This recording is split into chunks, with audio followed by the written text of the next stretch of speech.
What's going on, YouTube? Over the past 3 years, I've become fascinated with railroad bridges. So I've made it a mission to find and stand on top some of the biggest trestles known to man. I decided to start with Indiana's top 3, but what I encountered was far beyond what I could ever imagine.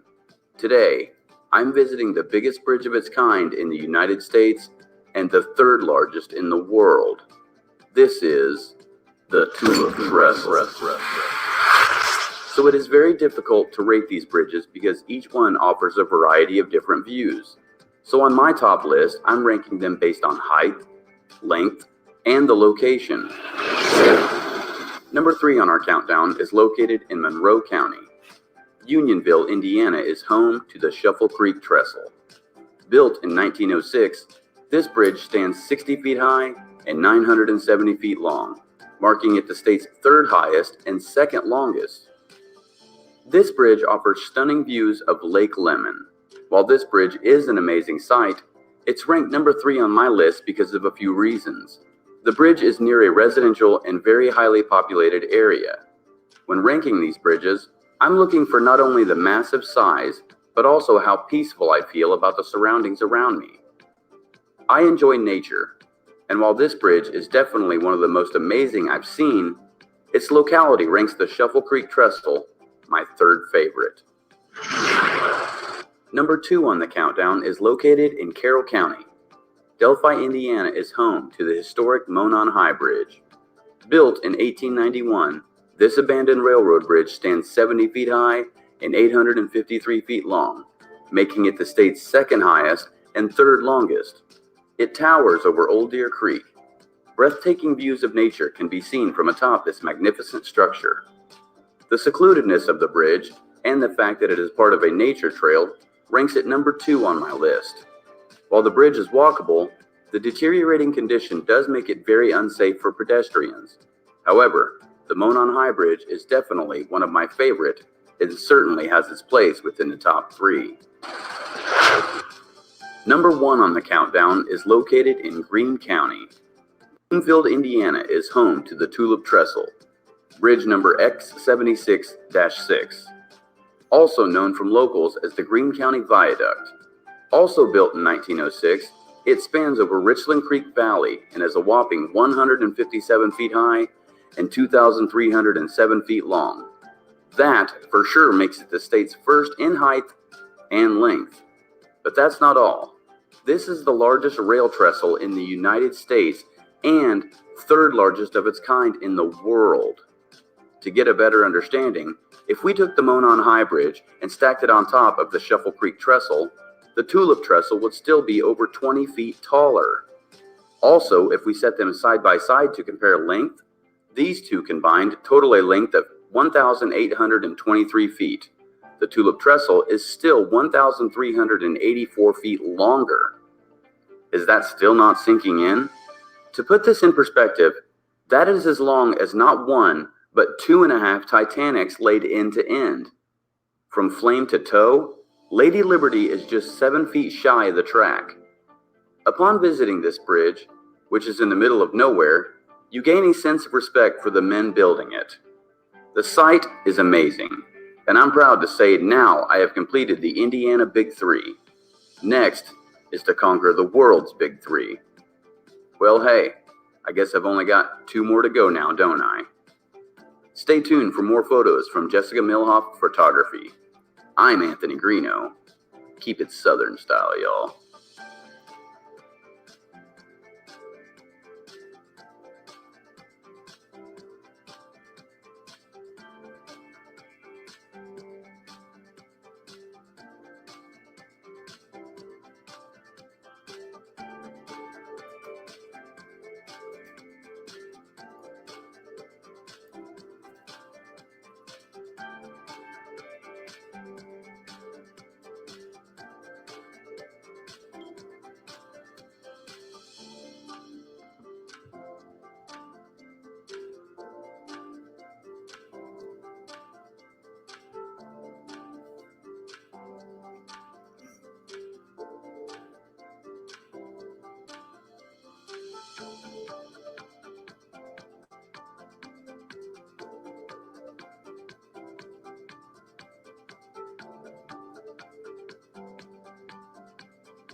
What's going on, YouTube, Facebook, Twitter, Instagram, or wherever the hell you're watching from?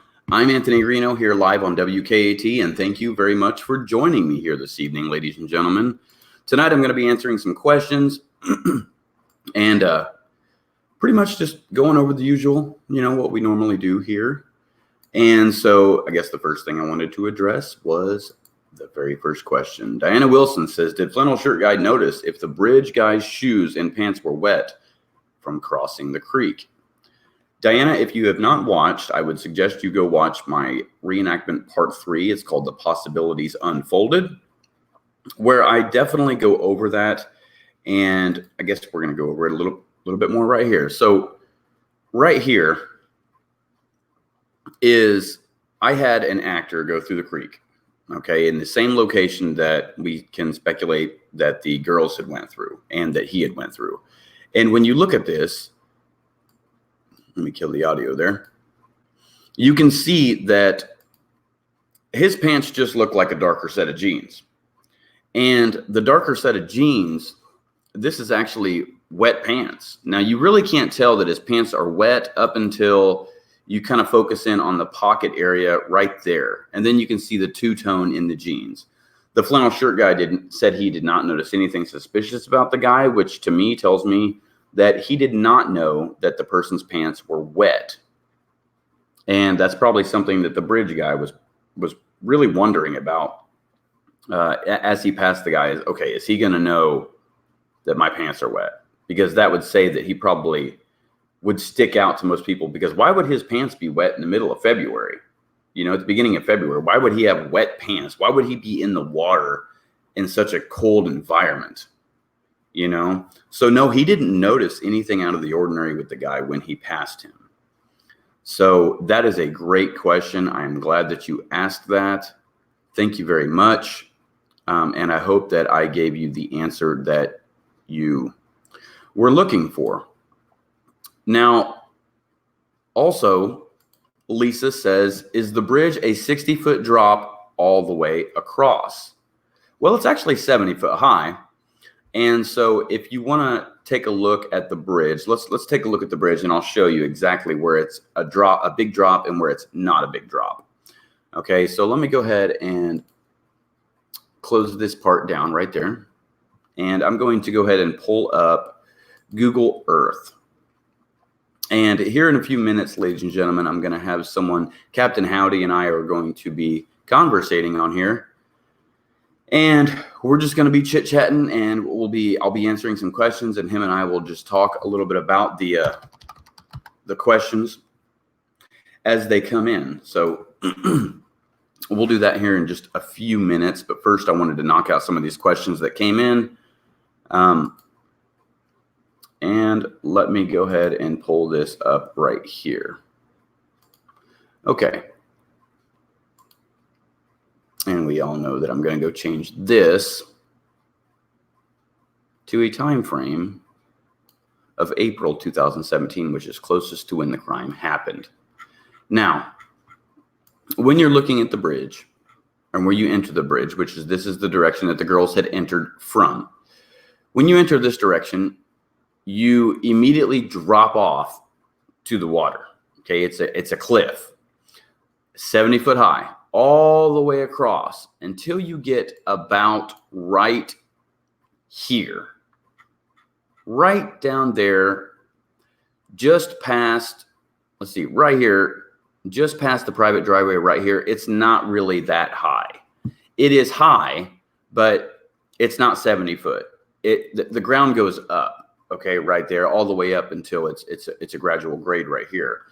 this is the hill that everybody always wonders about, So this is the hill, and people said, where was Lip when she recorded the suspect? Maybe he pushed him off the bridge. Well, if he pushed him off the bridge, he was only pushing him, 20 feet down.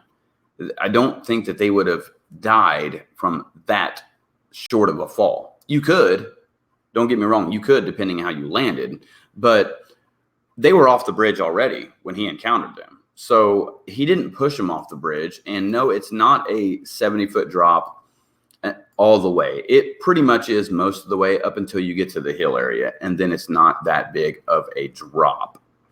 Okay.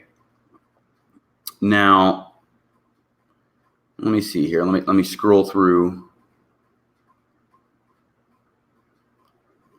I'm just scrolling through to see if there's any more questions that's come across here in just the last couple seconds. Scared of heights, are we?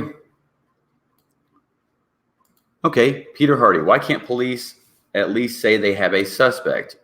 You know what? I don't think police can't really say they have a suspect until the prosecution charges somebody. Now, when the prosecutor charges somebody, that's when they're going to say, you know what? We have a suspect. We've made an arrest. We've charged someone. And that's really going to be, nobody's a suspect until someone's arrested. That's something that they've made clear on this.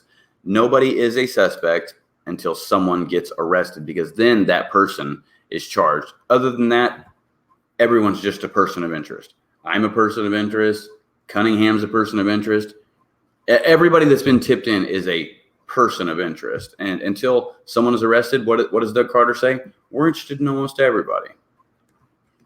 So it's crazy that they would even say that, really. So that was a good question as well. Thank you very much for that question. Does anybody else have any questions that they want me to go over real quick before we get too deep into before I go make the phone call here?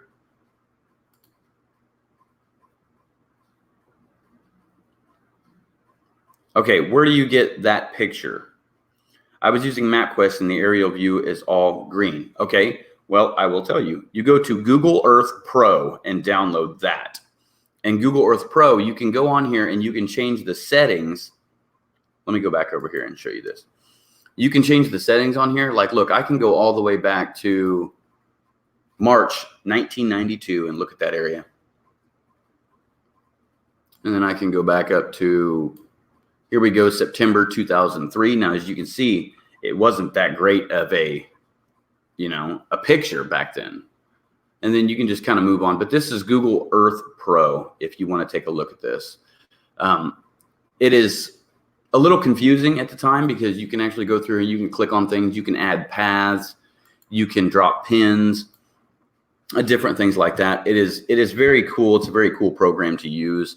A lot of people use this program now, and I see why. It's something that's very interesting to use because you can actually change the time frames and everything in that image. So yeah, thank you very much for that. So does anybody else have any questions, anything at all, before I go into calling Captain Howdy and we have a conversation on here? Subs, guests, mods, and Mr. Greeno. Hey, thank you very much. Just curious where that home is. What home? What home are you talking about?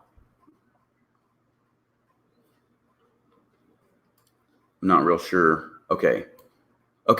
Where is the location of the home where the female witness lived and then moved out of? Okay. All right. Let's go over there and take a look at that. This home right here. It's this home right here. And she walked out of her house and she walks up here to the trail and she walks down here and then she encountered the suspect down in there. Okay. So she walks that direction and then she encounters the suspect right there. That's the home. That's where the lady used to live. Okay, used to live. She used to live there. She does not live there anymore, and that's why I waited and finally got permission to get this. information out there. Yeah. The lady who was walking her dogs, you said near down the hill area. Yeah. It was right here. This is a hill. All this really is a hill right here. Okay. All the way up to right here. It's a hill. It all goes down on both sides. Okay. It goes down to here. It goes down to there. This is a hill. So she encountered him on this hill at 12:30 p.m. prior to when the girls had arrived. All right. It makes so much sense now that, okay, he was canvassing the area. He was standing around. He was waiting. He was checking the place out. He was looking around, determining where he was going to commit this crime. This wasn't something where he just showed up at the spur of a moment and says, ran across the bridge, hey, down the hill, let's do this, blah, blah, blah. He planned it out. He was there. He was looking around. He was waiting. Not sure what time Ron Logan went to lunch. Excuse me. But like we said, Nancy, yeah, we all know he's not the killer. No one drinks or eats that much. You know what? He was at the dump. He was at the trash center. He was doing whatever Ron Logan does. You know, he was out doing things. He stopped by the Pizza King in Americas. I think he probably went to Lafayette because he was in Americas. So he stopped by Pizza King there. He was probably just traveling around doing whatever he does.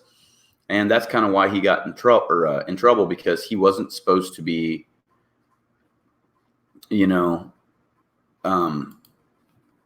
drinking while on probation.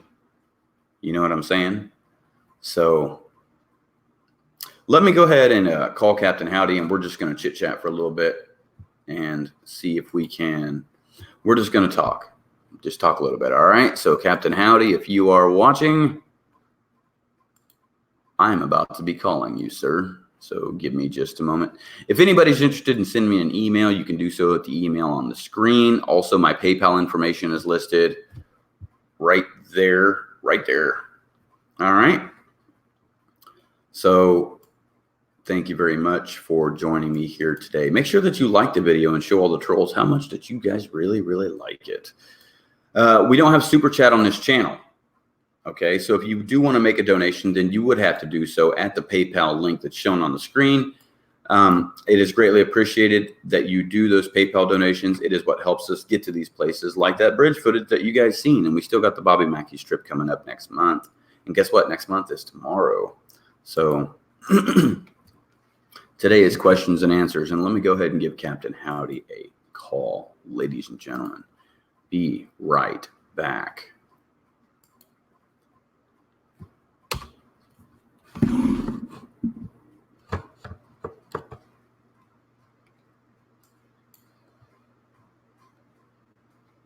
Let me know if you can hear him okay. Lollipop, what was your question? No, we didn't see any kind of autopsy report. Hello? Hey, what's up, man? We're live. How's it going, Mr. Greeno? It is going good. Can you guys hear him okay on the chat? Just making sure that they can hear you. Hello, everyone in chat.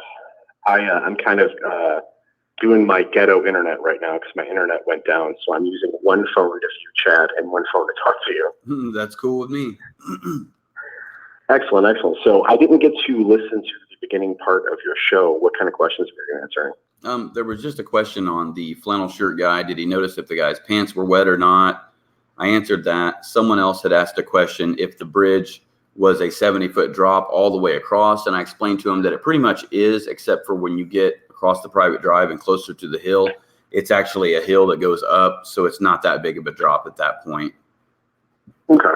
And then someone else was asking me about the autopsy report. If Kat and I had seen the autopsy report and pictures, no. I don't believe anyone has, have they? No one has. Yeah. So, whoever asked you that question about the wet pants with flannel shirt guy, we've kind of discussed this in the past. Mm-hmm. But I just wanted to know, a little bit more on where you stand with that, because we've touched on it a few times, and it's such a weird situation. But you know that the police came out and said that the person from the original sketch is not bridge guy. It's no longer a person of interest, mm-hmm. and that is the person, that flannel shirt guy and the girl, at the end of the bridge saw. Right. And I would love thoughts on this. Okay, that's so confusing to me. This tells me one of two things. Either one, they don't have enough faith in the witnesses' accountability on what they saw. Yeah. Or two, they've come across the individual that they were looking for and determined that that person isn't the person that committed the crimes because of an alibi maybe checked out or something like that. Yeah, and I think it's validated in the fact that they said they're no longer a person of interest. It's a weird statement to make. It is a weird statement. Yeah, that, and another thing is, I think I kind of talked to you a little bit about this in the past, was the hair in the new sketch. Mm-hmm.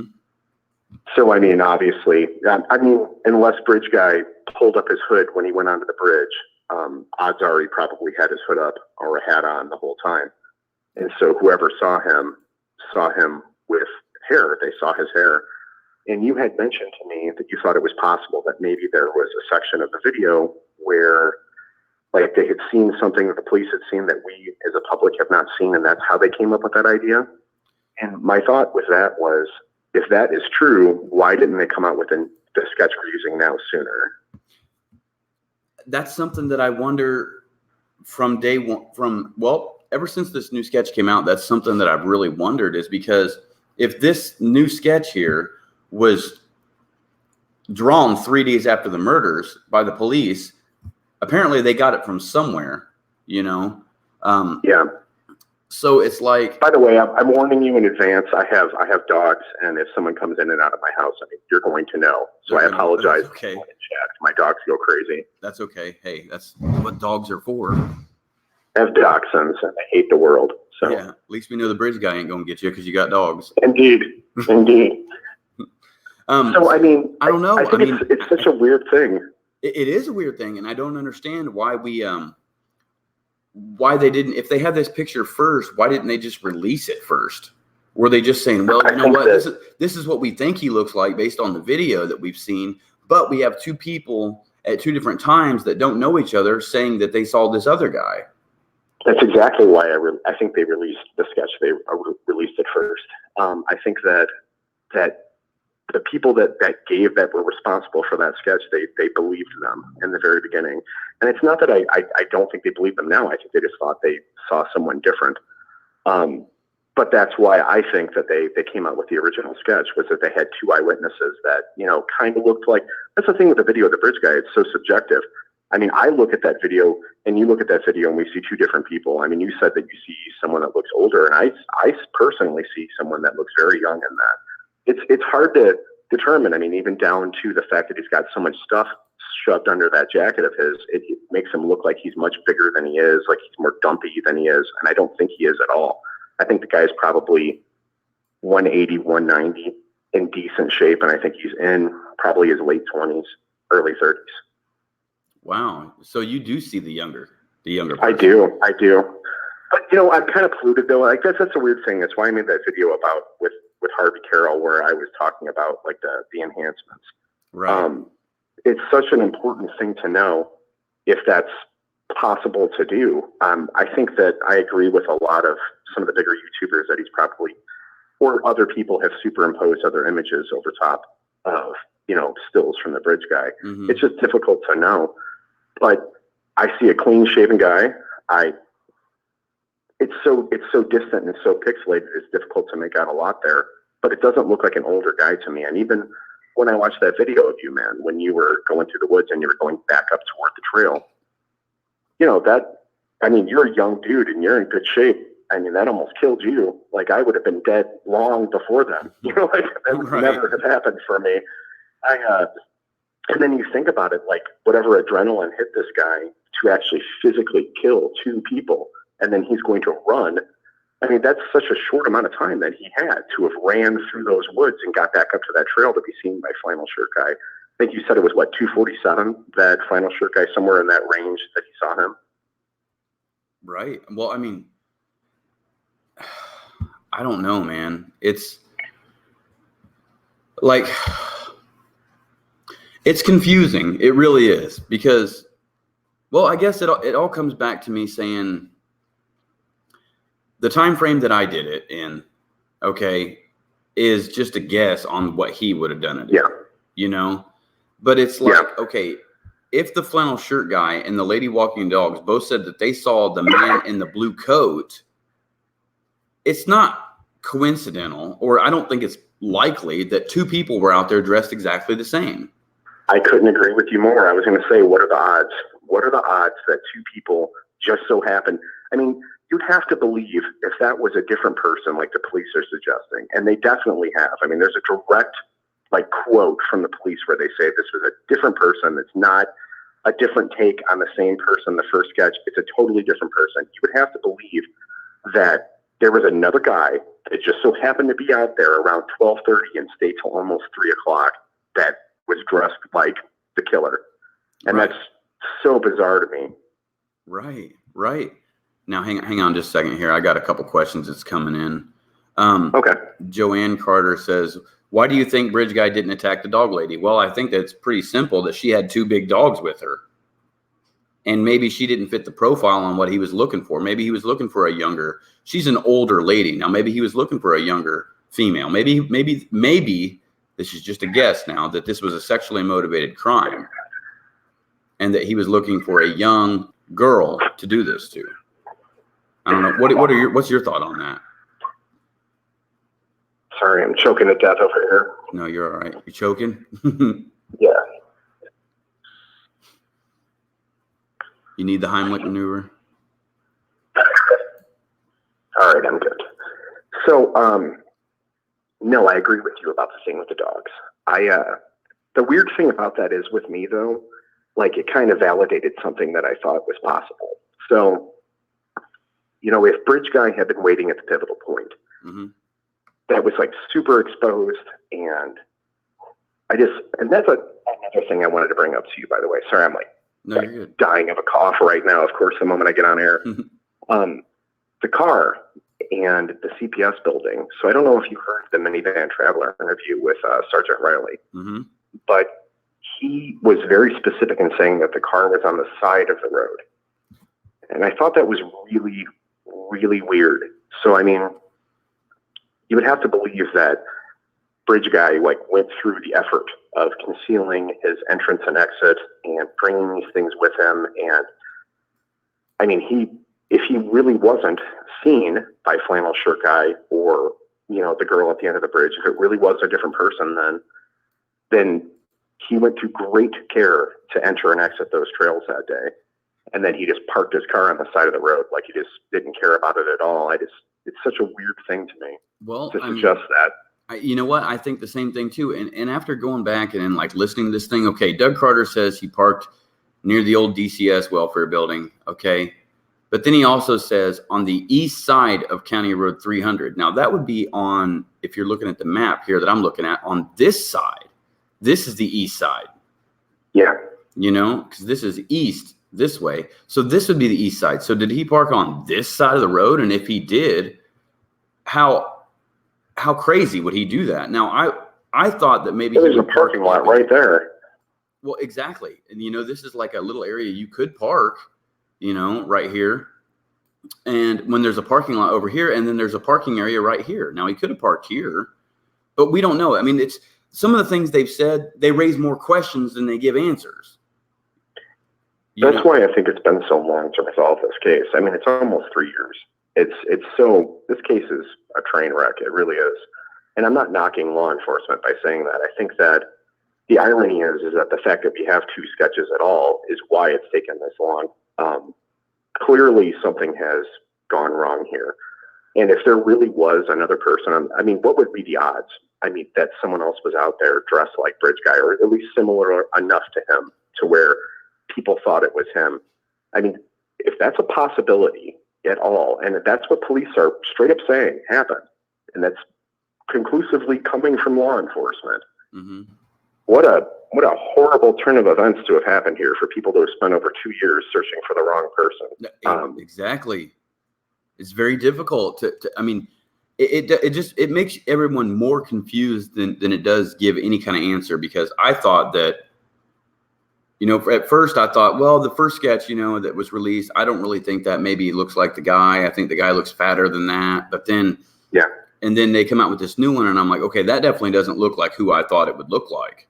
But then again, after giving it a lot of time and thought over the almost 3 years, it's like, maybe I don't even know what I'm seeing. Maybe no one really does. Maybe because for a long time when they just released the still images, I was looking at the guy's head and I said, well, in one picture, it looks like he's got a hat or a hoodie on. The other one, it kind of looks like he's got brown hair. One, it looks like he's got a goatee, but he's thinner. The other one looks like he's fatter. You really can't tell. And so it's like, I've just come to the conclusion that I can't tell anything in that photograph or video. Yeah. I'm reading chat while we're talking. I am too. I agree with you, just the facts. I am too. I'm going to. There's so little to go off of. And Anthony, I mean, you based a lot of what you did going for 2 years on information that at the time seemed totally credible to you. I mean, you had 2 people telling you basically the same thing. They saw the same person, and now all of a sudden that's all up in the air, and it's a crazy situation.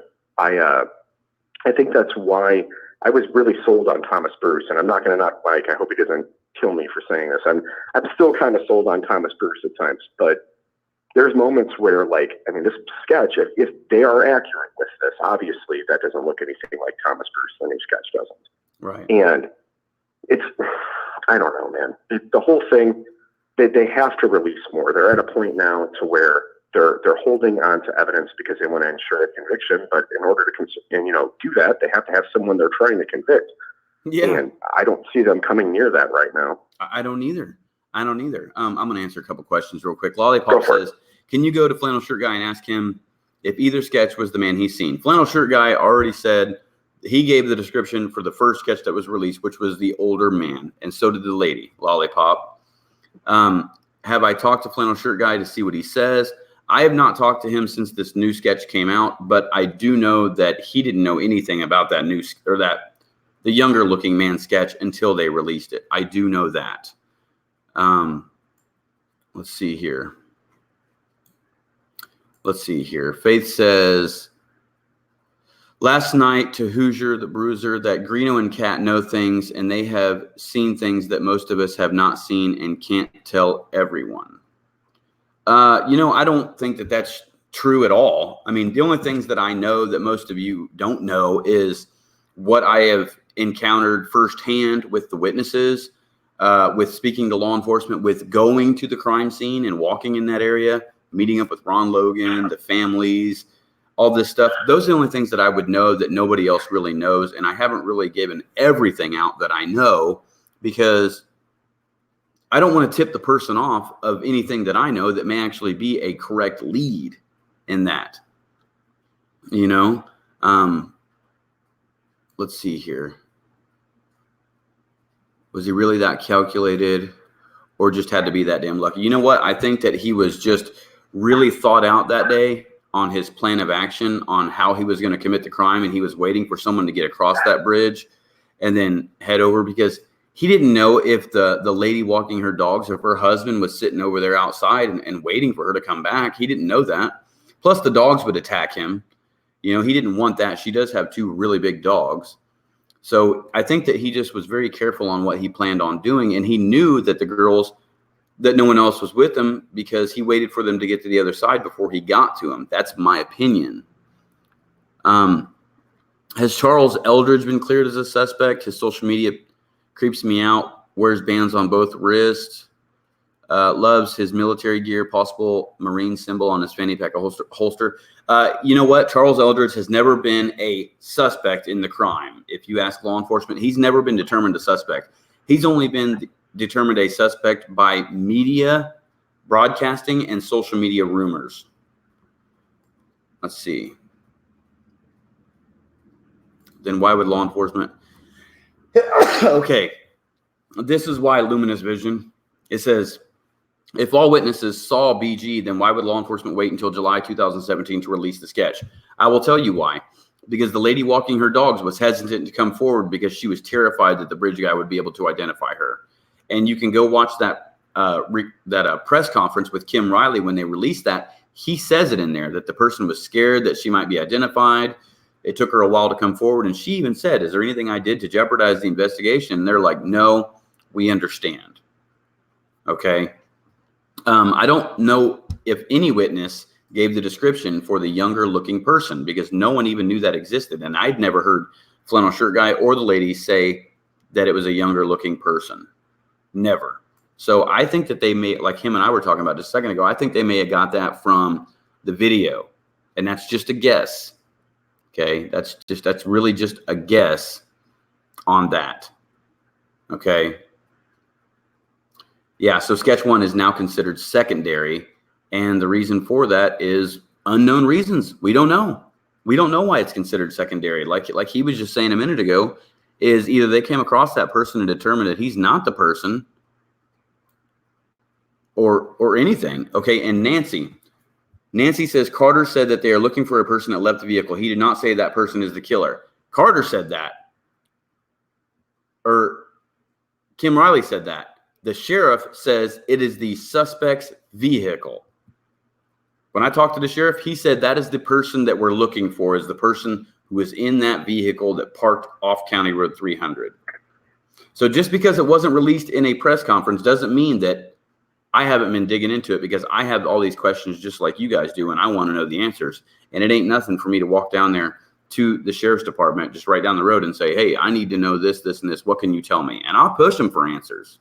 And he will tell, as much as he could possibly tell. He will tell these, the answers that he can. What's your take on that? I was just actually curious. Have you read the rumor where the person saw someone next to the car on the side of the road and asked them if they needed help? You was telling me about that. Now I had I read it online. It's so unsubstantiated, man. But it's the only thing that I've read. So someone else was mentioning, and you kind of just touched on that, that there are no known witnesses that have seen the new sketch. Not that I'm aware of, unless you are aware of something I'm not. But if someone saw someone by the car on the side of the road, it would explain why they were so insistent on saying that's the suspect's car. Right, exactly. And Pam was asking that just now. How could they possibly know it was his car? Well, there's multiple reasons where they could know it's his car. One, like you just said, someone saw him and determined, okay, yeah, you know what? That's the person that committed that crime, because he looks just like the person in that video, or whatever. What would that say about the killer, though? Like, let's go down. Let's play devil's advocate here for a moment, man. Let's pretend that everything law enforcement said is 100% accurate. Let's just go with that. So the person from the original sketch was a totally different person, and that the new sketch, there are no known witnesses who saw him on the trails. I think that kind of goes to say that he probably didn't enter and exit through the trail system like the normal trail system. Or if he did, he was like the luckiest guy on earth and didn't get noticed. Or there's a witness that saw him on the trails that didn't want to come forward, which I feel like isn't that likely. It is likely. I mean, you know what? Maybe it is. You live there, and you've been hunting these people down to kind of get information out of them. And I mean, maybe you're right there. I don't feel like that many people saw him, not that are at least coming forward. And that graveyard is right there, and a lot of people keep going to that graveyard, because if you had to commit a crime like this, that would be the place to enter and exit. It would be the smartest place to enter and exit. And so I keep going back in my mind, like, would you go to the lengths that you did to do this and then park your car on the side of the road? I can't help but feel like he stopped his car there, like someone saw him at that point. It's not saying he parked there to commit the murders, but he was stopped there at some point for some reason. And that he possibly entered and exited through the graveyard, and that he never went on the trail system at all. It would make more sense than two people. So if he left, Flannel Shirt Guy would have seen him. Derek was on the trails there at some point. There's a lot of people that ended up started coming in on those trails, and no one saw him exit. The only known person that saw anyone exit at all was Flannel Shirt Guy seeing the original sketch guy leave. Mm-hmm. Yeah. So, well, I mean, it's confusing, isn't it? It's so confusing, because if he did, if it's the younger looking guy and Flannel Shirt Guy saw someone that he thinks was the suspect and gave that description, and it turns out that wasn't the person, but it is the younger looking guy, and he did enter and exit through the cemetery, there's a couple ways that he could have went there. Now, I'm looking at the map here.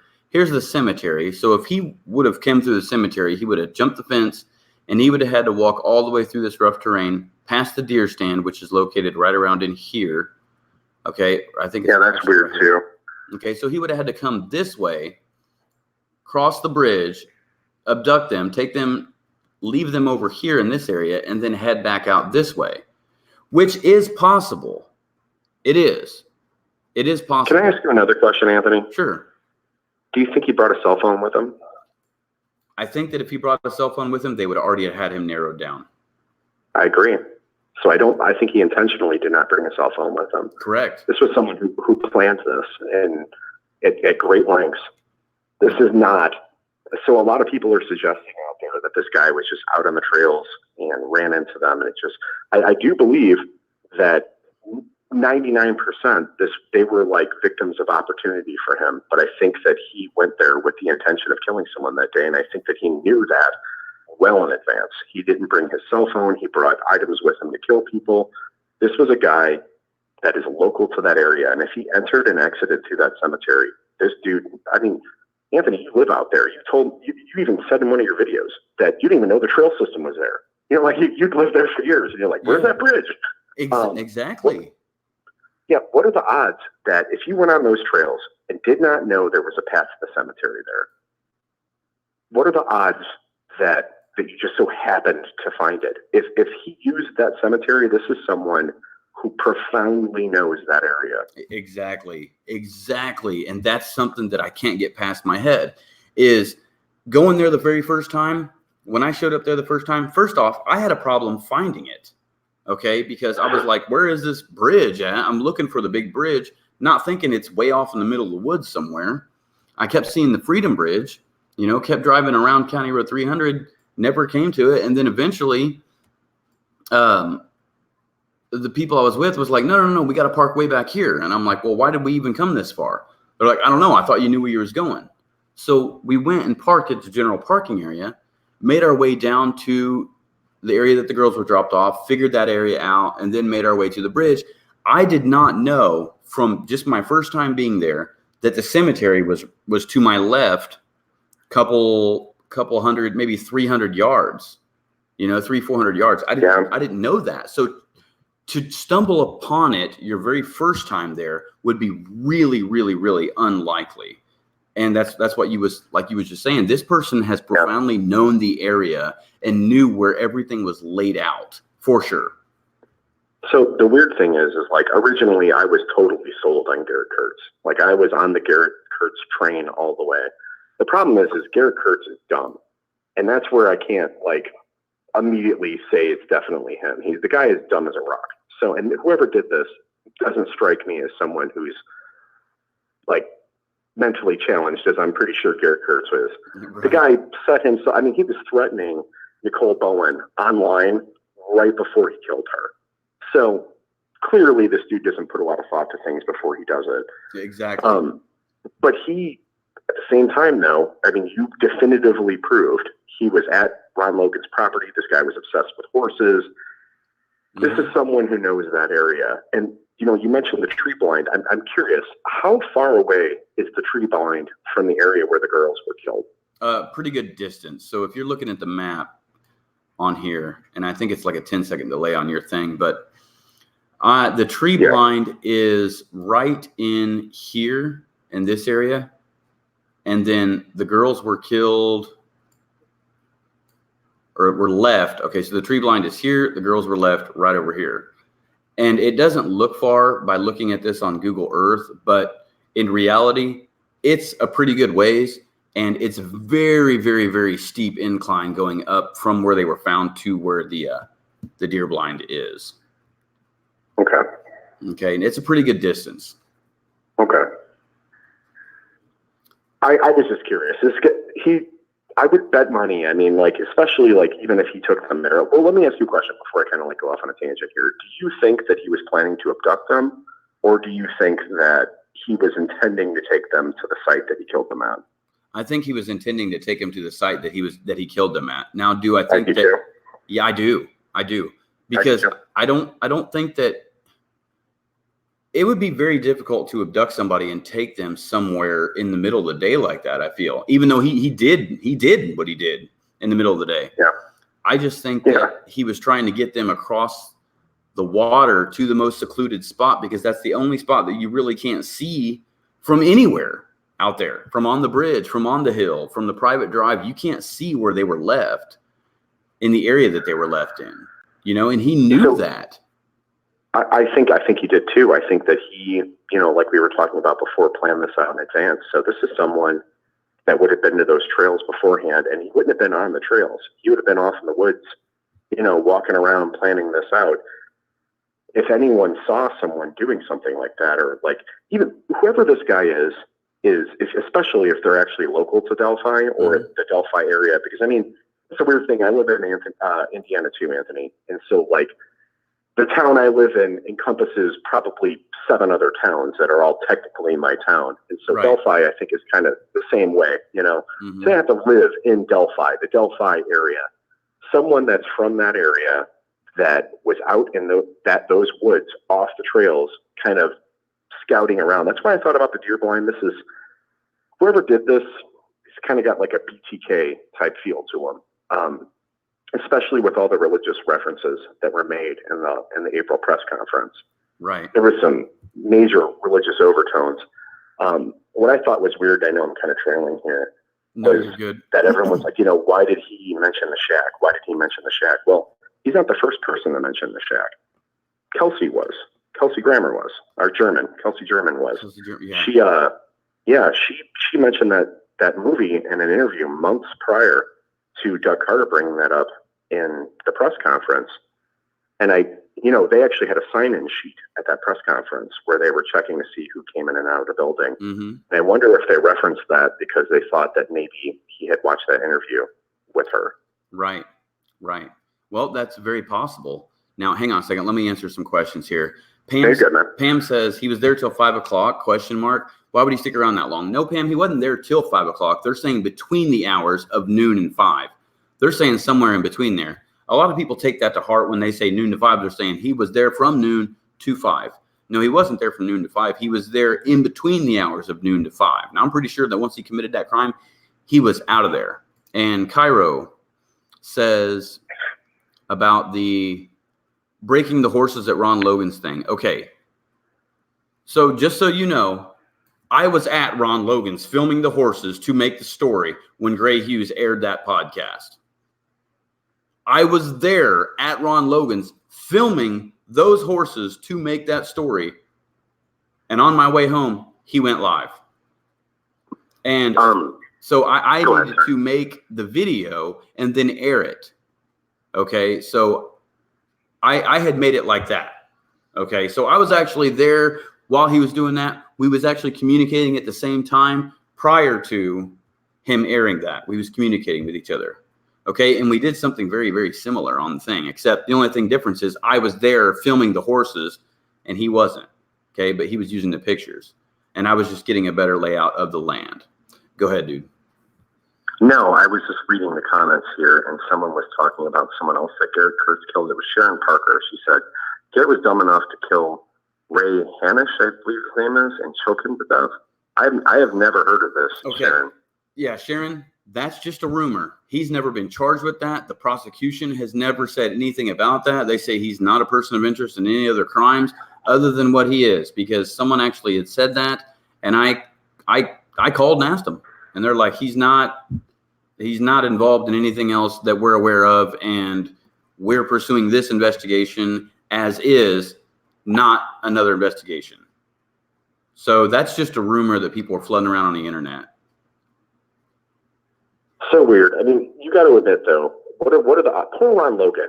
That poor guy, dude. Like, imagine having just, you're raising horses, living on some property, and you have random murderers are just. So I mean, if we're to believe that Garrett Kurtz is not the bridge guy, 2 murderers have been on that guy's land in the last few years. He needs to move.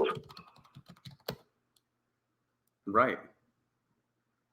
What do you mean? I can't stay on long with you, Anthony. I just want to tell you, I think you've done a lot of work to really help this case and keep this case in the public eye. I think that Bridge guy, for him to have done what he did, this is not a normal killer. And I think that that's what stands out so much about this. It's sad. A lot of people die all the time. I mean, people are murdered all the time, and doesn't get the publicity that this does. And maybe it should, but the reality is that this particular case has really stood out to people, and you've done a lot to keep it in the public eye. And I actually believe personally that that's a big part of the reason that everybody talking about this is why he hasn't killed someone again. I think he felt so much heat from the whole world was after this guy they still are, but not as much as they were. And I'm concerned about that, this case dying down and this guy going out and killing someone else again. Anyone that could kill two girls like that is not just going to stop. Right. Exactly. I totally agree with you. All right. All right, Anthony. I'm going to call it a night, man. Thanks so much for having me on your show. All right, man. Thank you very much for speaking with me tonight. All right. Take care. All right. You too. Bye. Captain Howdy, ladies and gentlemen. That was Captain Howdy. Go over there to his YouTube channel and check out the videos that he has been posting. Very good stuff. Really like it. We talk a lot on here. And so forth. Now, to Cairo's answer. Okay. So so I've got to find the video footage on here. I can do that for you in a separate video because it'll take me some time to dig through all my files. I've got a lot of video footage in here, but I'll go to the video that I was speaking of. Give me just a moment and pull this video up. Okay. That I went out there specifically to film the Ron Logan horses. So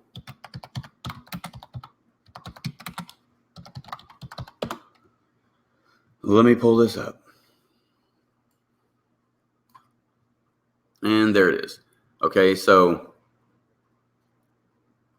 and I even credited Gray in here because I was watching his video.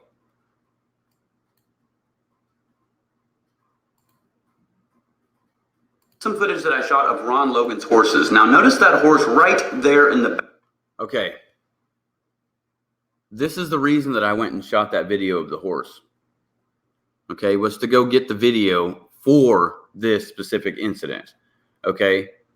And also, actually, I was out there trying to speak with Ron Logan. Okay. So that was the reason that I was out there. Okay. So I was talking about that and then also making the video. This had already been sent to me prior. I don't really watch a lot of Gray's stuff. Okay. So it just so happened that we did stuff very, very similar that day, which we do. But if it's involved with Delphi, chances are I'm going to be there to cover it, okay, because this is where I'm from. If it happens with Delphi, I don't care if something happens and Ron Logan gets rearrested and Gray Hughes covers it or anybody covers it. I'll be covering it too because I'm right here, okay? So this is not the wrong horse. Check this out. This is a picture from Garrett Kurt's Facebook page. Notice the same horse. See the white markings down the back? I know you can't see the very back end of the horse, but the white markings are the same. Also on both horses, you'll notice right there on the forehead, see that white mark? That's the exact same horse. Now, we're going to go highlight this white and brown horse here that Ron Logan is petting. Obviously, that's Ron Logan's horse. Now, this horse right here, check this out. Here's another picture from Garrett Kurt's Facebook page. This is the exact same horse because notice the markings right there on the chest, those two brown dots. The nose pattern is exactly the same. And also the 3 dots on the back of the horse indicate that this is the same horse. Now the horses are even standing in the same position, which makes it easier to identify. This, ladies and gentlemen, is definitely a match. Garrett Kurtz was at Ron Logan's property at least one time in his life. How well do they know each other? We're not really sure. Okay, and Cairo, I know it wasn't a troll question. A lot of people ask those questions, but I don't mind you asking the questions. That's what this is for. I'm not here to bash anybody, to knock anybody. You can ask the questions, okay? I wasn't watching his video while filming, okay? What it was I was already there, okay? I was already there, and I'm not going to do this and pull up me and Gray's screenshots, okay? Because that's private conversation, and I don't think that's right to do to anybody. But I would say that him and I were conversating, and I said, you know what, man? I just filmed Ron Logan's horses. to make a story on that because he was talking about something. He says, he asked me this question: is there any way that you can go and film Ron Logan's horses or verify that those horses are his? And I said this: yes, I can. As a matter of fact, I'm there right now getting ready to cover a story on that. And that's kind of how that went down. Okay. So, and Greg can tell you, we was talking about this prior to that, and we aired a video similar to it. And I even said there in the what's this thing? The description, you know, subscribe to Gray Hughes for a longer, detailed look at the similarities. Okay. So that's just kind of how that all came about.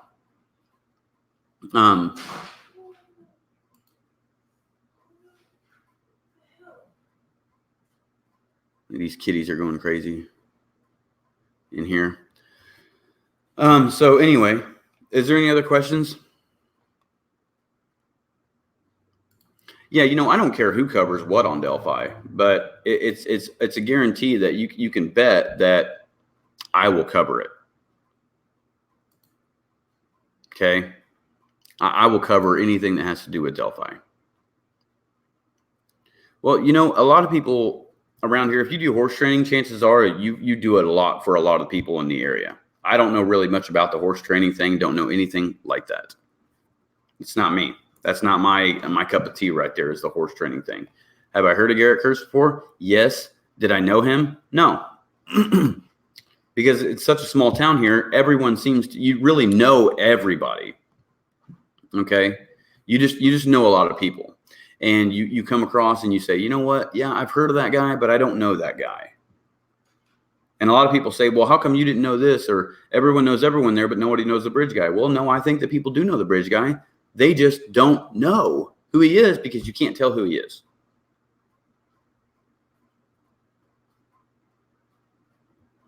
You see what I'm saying, people?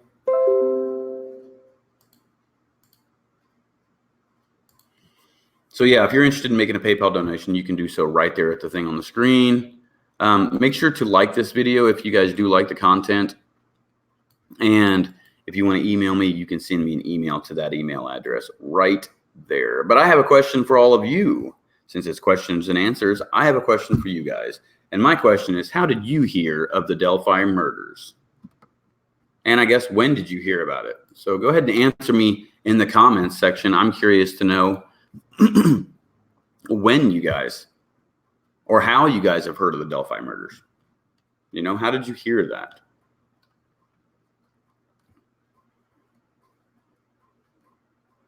And let me go and check this thing out. So I'm going to view this thing on YouTube. Just a second. I've got to pause it. And let me go and there we go. All right, so we got 39 likes, 6 dislikes. The news the night they went missing, Pam says. I heard about it the day they went missing. Crime Junkies episode. I'm in Australia. Web Sleuths forum the day after it happened. Hey, you know what? Speaking of that, I wanted to show you guys something. So, and this is cool for the people over there in the UK. Who's joining me from the UK tonight? Anybody here from the UK tonight?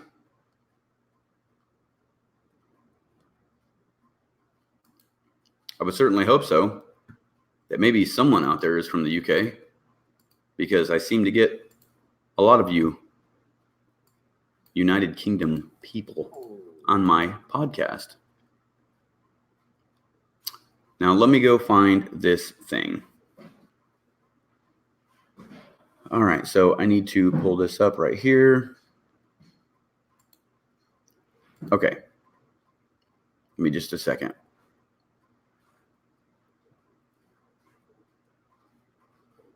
Okay. You guys are from the UK? Well, then you guys would appreciate this. Check this out. So I was contacted a few weeks ago by BBC News in the UK, and they wanted to do a podcast.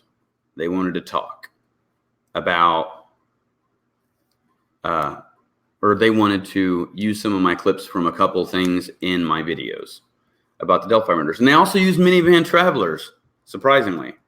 Okay.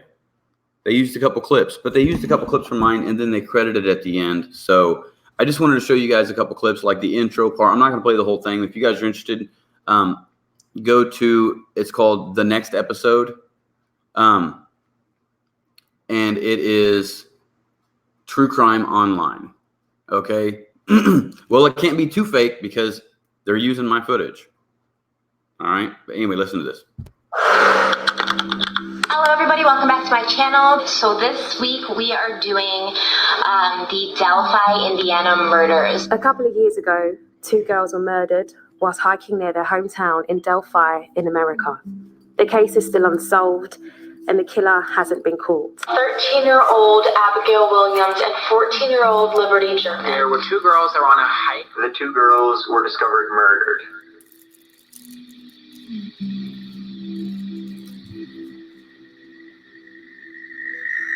The murder story has had huge coverage online. One of the girls recorded the killer on her mobile phone before she was murdered. Police released a very blurry image taken allegedly from Libby's cell phone. And recorded his voice ordering them to come down the hill.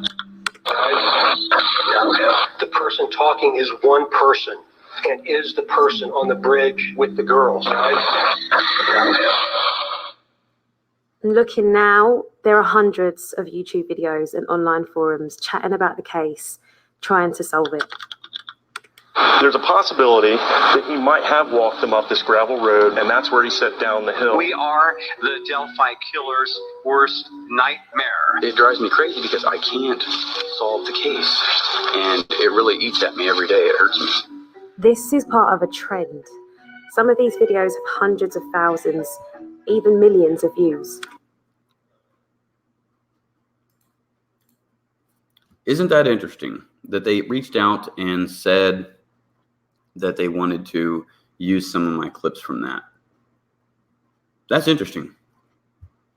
Okay, yeah, if you guys want to share the live stream, please do so. Share it to Facebook, Twitter, Instagram, wherever the hell you'd like to share it to. I would greatly appreciate that. And that's not the first time that I've been asked by a media outlet to do a story. Okay, if anybody remembers back in the day, RTV6, Daniel Nations, he was writing his letters. We was on the news for that. Been on the news several times, especially concerning the Delphi case. It's something that really, really, really gets a lot of coverage, you know? So it's a lot. Did Libby ask Kelsey to go to the bridge earlier in the week? I don't know, but I know that it was a spur of the moment thing at the time that she asked, can you drop us off at the bridge on your way into town? She says yes. Okay. And yeah, Captain Howdy. That's exactly how you spell it right there. It's Captain Howdy. And go over there and check out some of his videos. He's got some really cool stuff.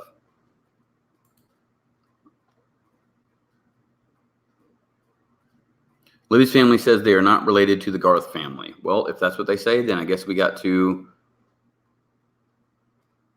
go with it. It's probably the truth. You know? It probably really is the truth. So, does anybody have any other questions or anything like that for me right now concerning this case? If there's anything you want to know about it, I think that what I'm going to do is I'm going to go and pull that one video up and play it for you guys that I did already the other day. For people who hadn't watched it, it was a really good video. Now, yes, the audio, the music's too loud at times. It took me 4 days to do this, and it drove me crazy. I know that the music is a little loud at a couple parts. I just got tired of dealing with it and aired it because I really wanted it to air, and I was excited, and I was exhausted from working on it. The Grapevine says they were catfished by a local gang. Do you think this has any substance? No, because really I don't know any local gangs out here. I mean, this is Delphi. We're in the middle of the cornfields. This is an old people town. Okay? Old people. Like, there's a lot of older people in this town. This is not a lot of younger people. That's why I like this town. It's quiet. There's not a lot of crime here. There's that one crime that really stands out to everybody, but there's no crime here.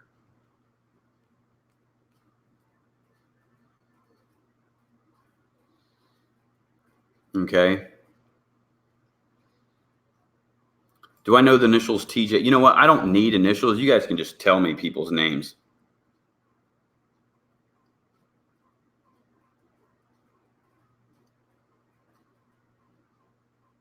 I don't know who you're talking about. Dana, I don't know who you're talking about at all.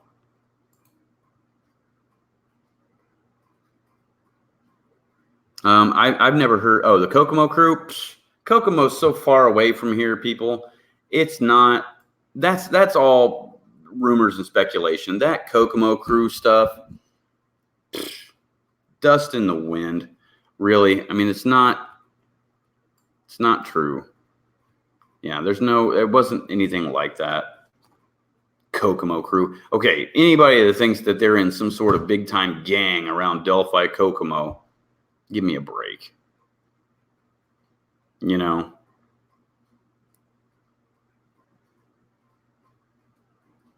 Yeah. Are they looking for that little boy that drifted off down Deer Creek? You know what? Never found him. They never found him. I don't know anything about that. And someone on here said the other day, oh, the other day you were saying it's not Thomas Bruce. Now you're saying it is when you're on there with Cat. No, I'm not. No, I'm not. Cat's show is Cat's show, and I'm here to help him with his show. Never once have I ever said it's Thomas Bruce. And quite frankly, I've always said I think it's someone local. Okay? I've always said that it's someone local. That it would have to be, in my opinion, it is someone local that committed this crime. Now, let me go see if I can pull this thing up here.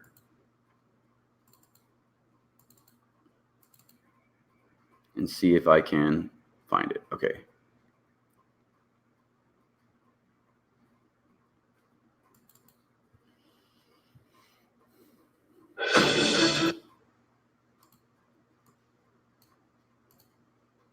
Now I have to use the microphone that's on this thing here. So bear with me. Be right back. I want to play this thing for you guys. Let's check this out.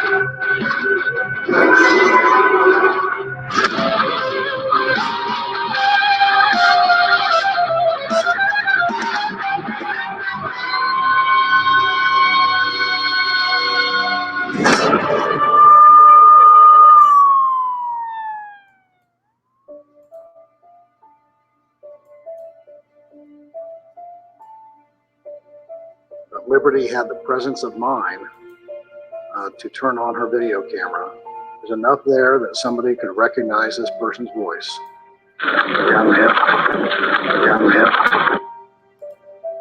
The image that you see there of the suspect, that came from Liberty's phone.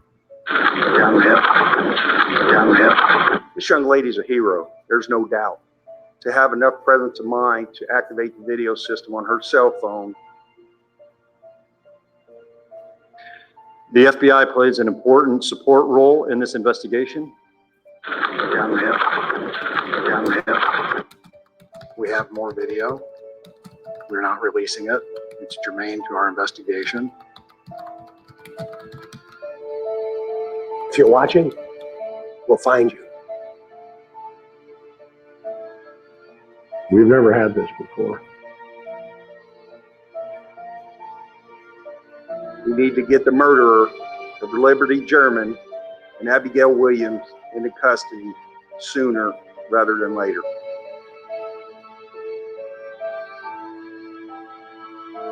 You could be the person that helps us to solve this horrible crime.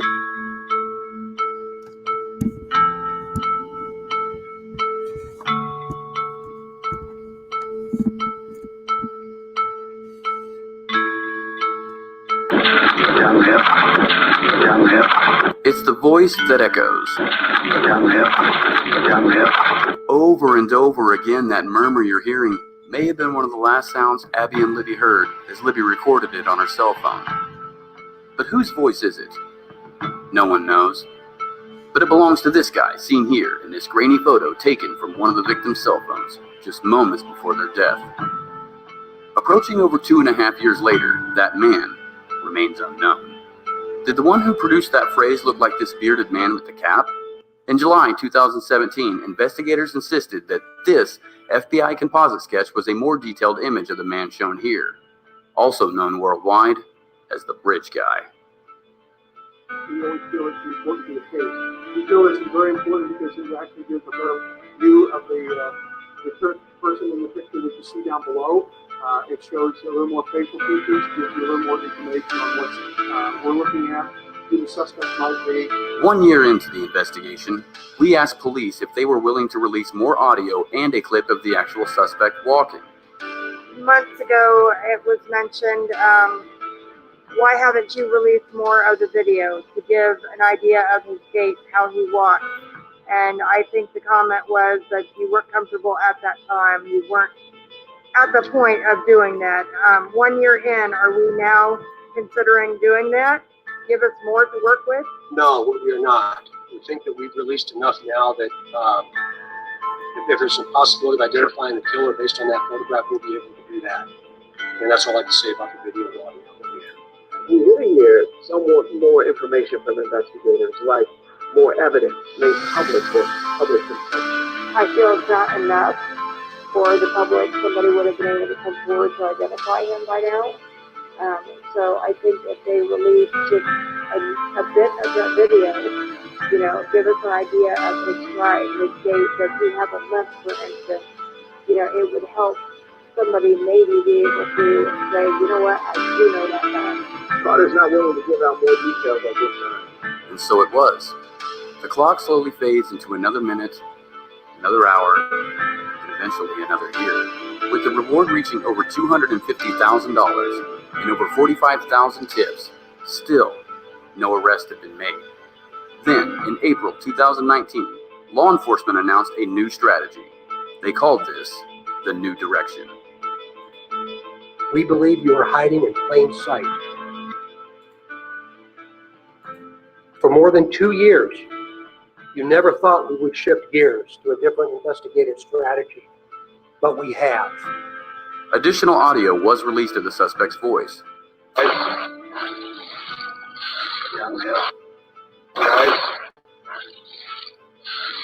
the video has now made its way around the world. Since the crime, we've seen these guys, who many claim are the most notable persons of interest. But as time went by, none have been charged with the crime. Police believe the person responsible for the murders of Abby and Libby is living amongst the Delphi community. The most stunning piece of evidence in the New Direction was this: a new sketch of the suspect. This sketch depicts a younger-looking man between the ages of 18 to 40. So what about the original sketch released by the FBI in 2017?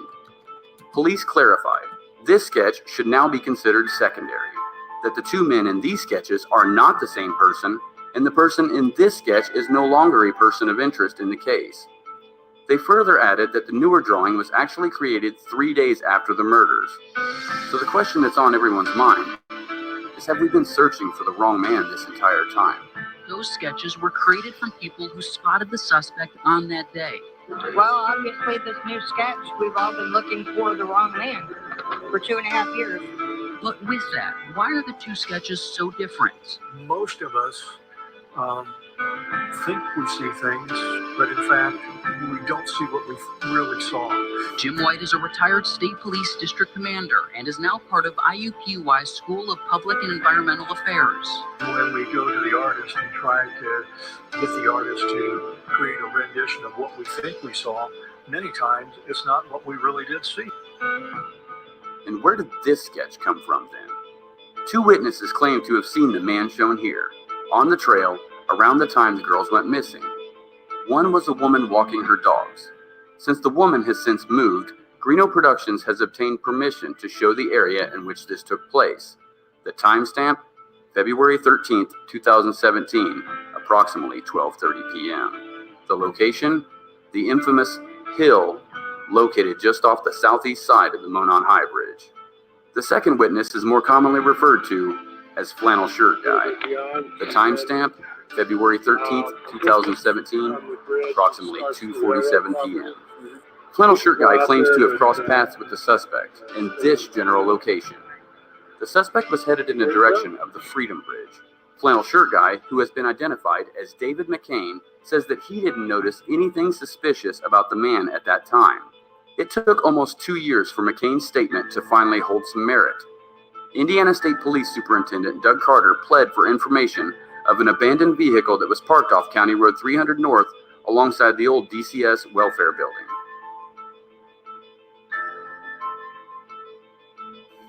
We're seeking the public's help to identify the driver of a vehicle that was parked at the old CPS DCS welfare building in the city of Delphi that was abandoned on the east side of County Road 300 North, next to the Hoosier Heartland Highway.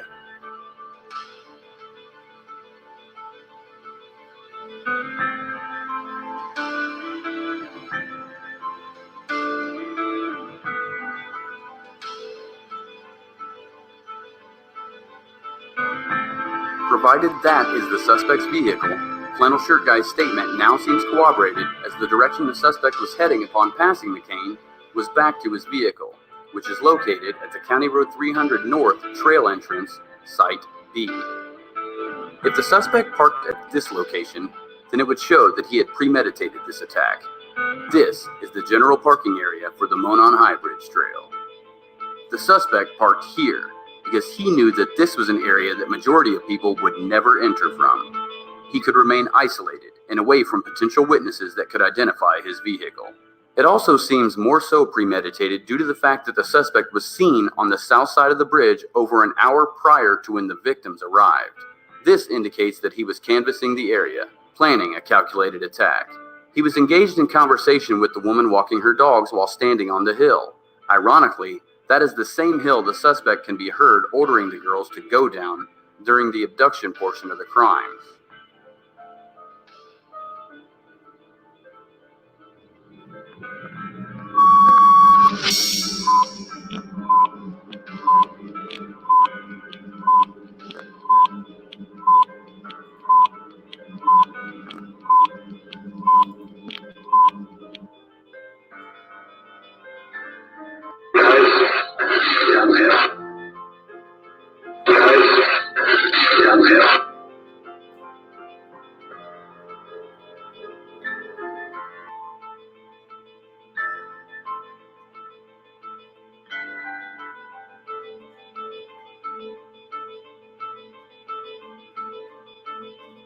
For those of you who do not know me, my name is Anthony Greeno, a former reality TV bounty hunter turned investigative reporter. Self-proclaimed bounty hunter and reality star, this time in Indiana. We first told you about Anthony Greeno last month when he was in our area bounty hunting.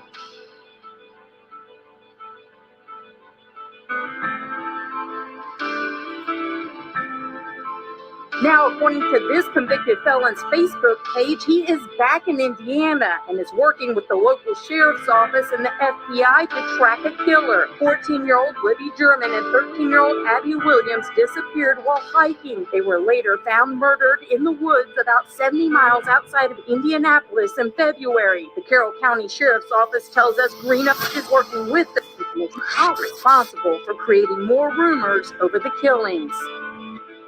As far as that murder investigation goes, the sheriff's office tells us they're still looking for the killer. I am also the only YouTube personality who resides right here in Delphi, Indiana. Carroll County is where I grew up, and for the last 2.5+ years, I've dedicated majority of my life to finding the facts associated with this case. Weeks into the investigation, authorities executed a search warrant here at the home of Ron Logan, just upstream from the Monon High Bridge. You have anything to say, Mr. Logan? Have you been able to clear anybody in this case? I think that the people that we have talked to at this point in time, we feel confident that there was no involvement. Tonight, another prayer vigil for Abigail Williams and Liberty German. Carrie Timmons spoke. She's starting a foundation to help missing children, murdered children, to be an advocate. She's ready for justice, as is the community of Carroll County, the people here of Delphi. When will justice be served on this monster? It's been over a year. And today, this Valentine's Day, is not filled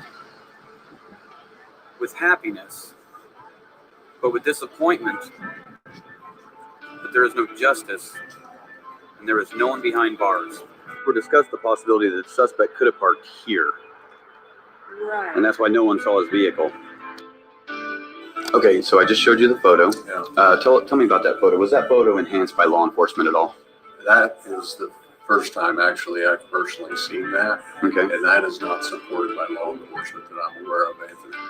I spent countless hours at the crime scene studying it, debunking rumors and testing theories, interviewing in person all the major people involved, attending and donating to fundraisers in relation to the case, and doing my best to keep this case in the forefront. This is my community, Delphi, the heart of Carroll County, Indiana. It hurts me deeply to say, I'll never feel the same here again. My old-timey, quiet small town is now plagued as one of the world's biggest unsolved mysteries. We will forever be known as the Delphi murders. I believe the killer is local and is someone many of us know, but just don't recognize him through the pixelated footage. But I have a message to the suspect. I firmly believe that you are watching right now. Chances are, I've spoken with you. And when the day comes that I can finally pinpoint who you really are, justice will be served. Southern style.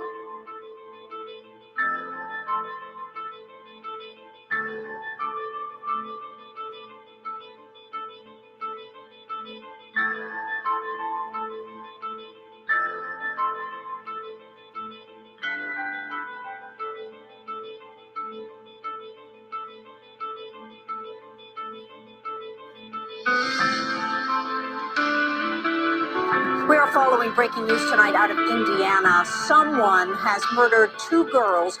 The search is on for a killer in the small city of Delphi. Oh, everybody's upset. They just can't believe somebody would do that to those little girls. Delphi, it's always quiet, but today feels different. You can feel the pain. Where a manhunt is still underway for the killer or killers of these 2 young girls. I believe you have just a little bit of conscience left. 2 children. Only a coward would do such a thing. 2 years into this massive investigation, the multi-agency task force shocked the city by releasing this sketch of the new suspect.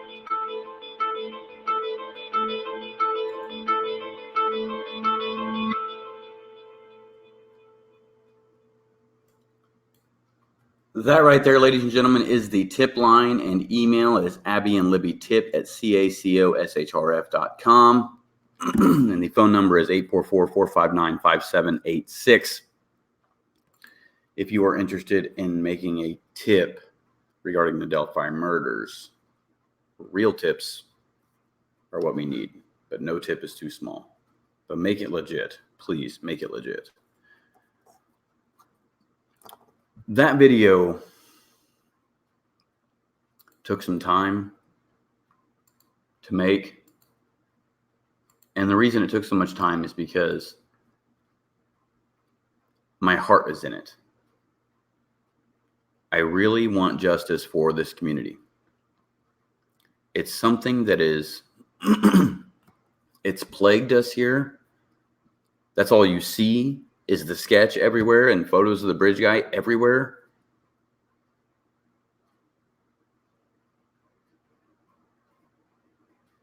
You know, it's just very emotional around here. No, I'm not going to go visit Garrett Kurtz because I don't find any reason to. He's not the Delphi murder suspect. I mean, like Kim Riley said, he said it without saying it. People who have been incarcerated or have been tipped in that have been incarcerated for quite some time, they've been really looked into a great detail.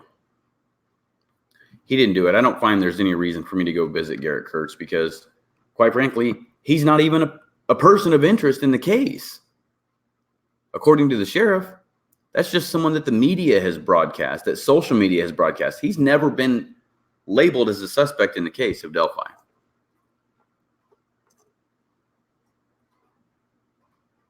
And it is sad. It's very sad that this took place. And it's very confusing. Never thought that my town, this small, innocent town like this, would turn into what it is now. Never would I ever say Delphi one day is going to be on the map for a double homicide that happened and it's not solved. Yet they have so much stuff on this guy, a video, audio, DNA, you know, a sketch, 2 sketches.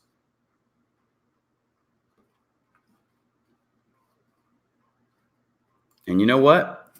That comment right there that's on the screen, couldn't say it better.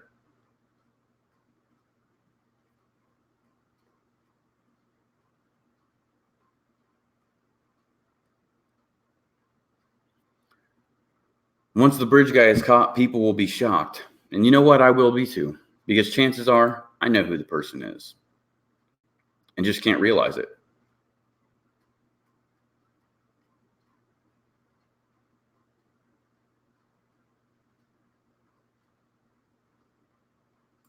You know?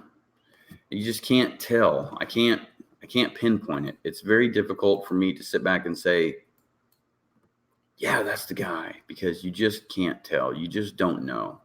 It's very hard to sit back and say, yes, that's the person that committed this crime.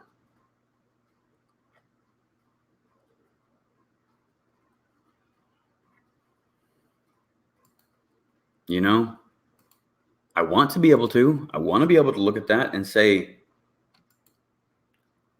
that's the person right there. I know it is. But I can't. I can't.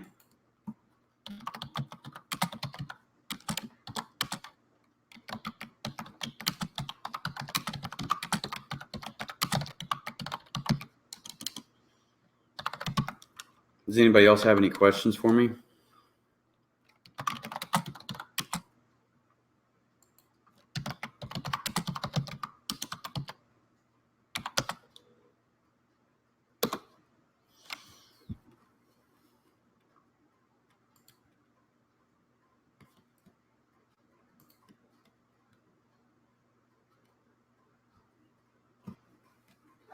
What makes you think he is connected to every aspect of the case? Who, the mayor? I don't think it's the mayor whatsoever. Now, someone did ask me if I would go ask the mayor about the investigation, stuff like that. I have, and all he says is, I can't comment on that. Chief of Police even says the same thing. I can't comment on that. You have to go talk to the sheriff. No, I don't think it was Thomas Bruce. I think that it was someone local. I don't. I mean, I just... Do I believe in tarot readings, psychic work? I know my girlfriend does. I don't believe in I don't know anything about any of that stuff. Really.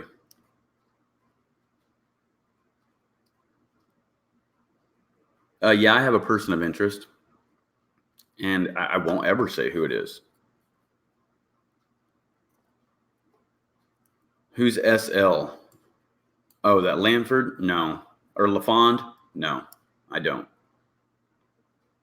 I don't anything about this LaFond guy. I don't think it's anything like that. So the guy in the blue coat on the bridge is the bridge guy with the face of the second sketch. It's actually the person on the, according to the flannel shirt guy and the older lady, the first sketch that was released of the older looking guy is the person that was on the bridge.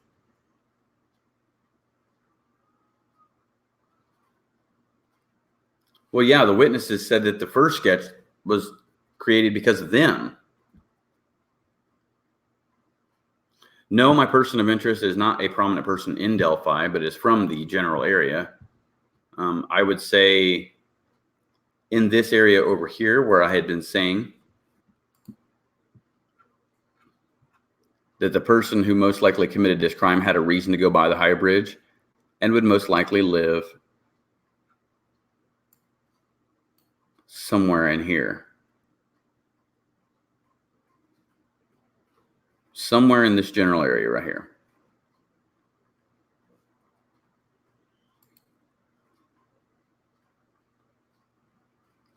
You know what? I've seen the boy. He does look like the guy.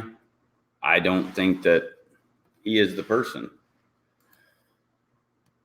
Yeah, you know what? I've seen this about this meth stuff being cooked in the woods. What is meth?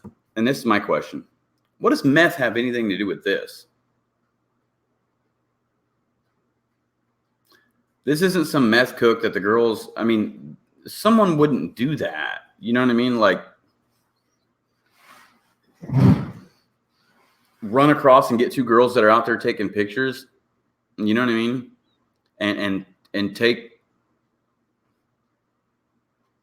you know what I mean? And then go kill two girls because they were out there cooking meth. Well, they wouldn't cook meth right there. They would go hide off way somewhere deeper in the woods. They wouldn't do it right there, you know?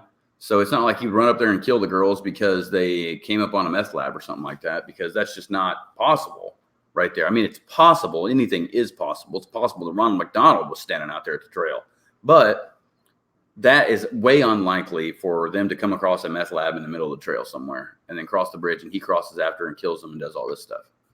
Has Flannel Shirt Guy been asked about any of the suspects? Yes, he has. And I have asked him about some of the suspects. And you know what he can say? I can't comment because law enforcement's asked me not to say anything.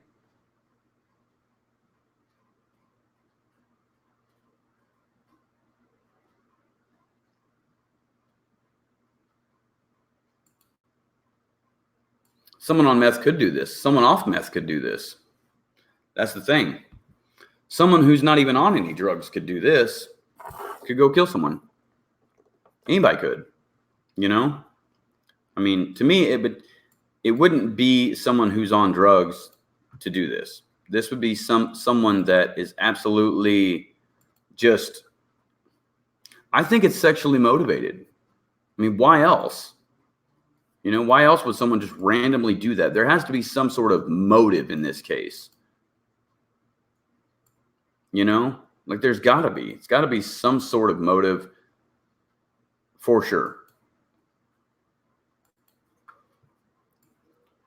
Yeah, we don't have super chat on this channel, just so everybody knows. But what you can do is donate through PayPal if you have.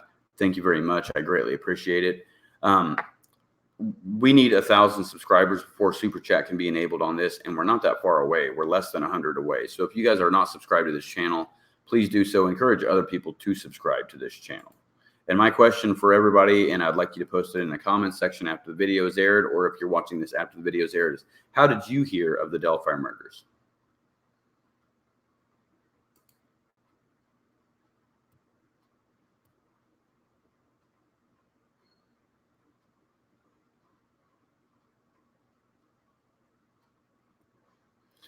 Derek actually arrived, Faith, after the girls had been murdered. You know?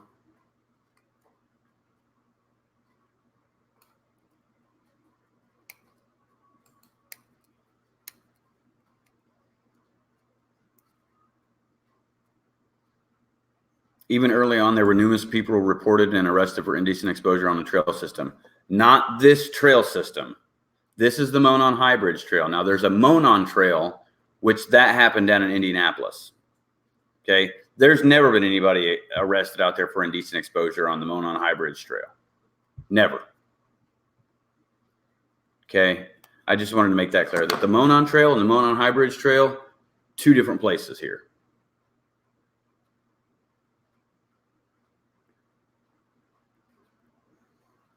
Yeah, and I did read about the judge who is dead. I don't think it was anything like that. that had anything to do with it. Are you sure it wasn't a member of the family? No, I'm not sure that it was anybody, to be honest, Cassandra.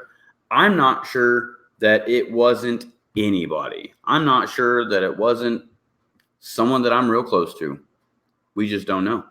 I'm not ruling anything out. I'm not ruling out the fact that it could be a law enforcement official, a public official, a member of of one of the families, a best friend of the families, someone that's out of town, someone that's local that we don't know. You know, I'm not ruling anything out. I'm not saying it's one of these people. Don't get me wrong. I'm just saying I can't rule anything out of that. And thank you very much for, you know, enjoying hearing Captain Howdy's ideas about the case. If you guys are interested in his videos, go over there and check out his channel, Captain Howdy, and watch some of the videos that he's put together because he's got some really good information on there.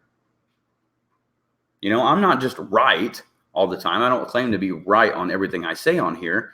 I'm just guessing like you guys are. It's just a guess. You know, it's just a guess.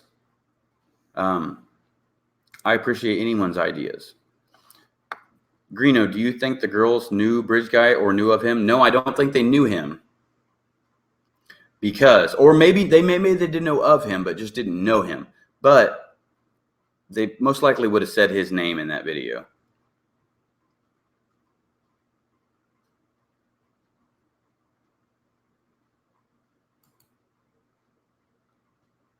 Yeah, but see, Faith, here's the thing.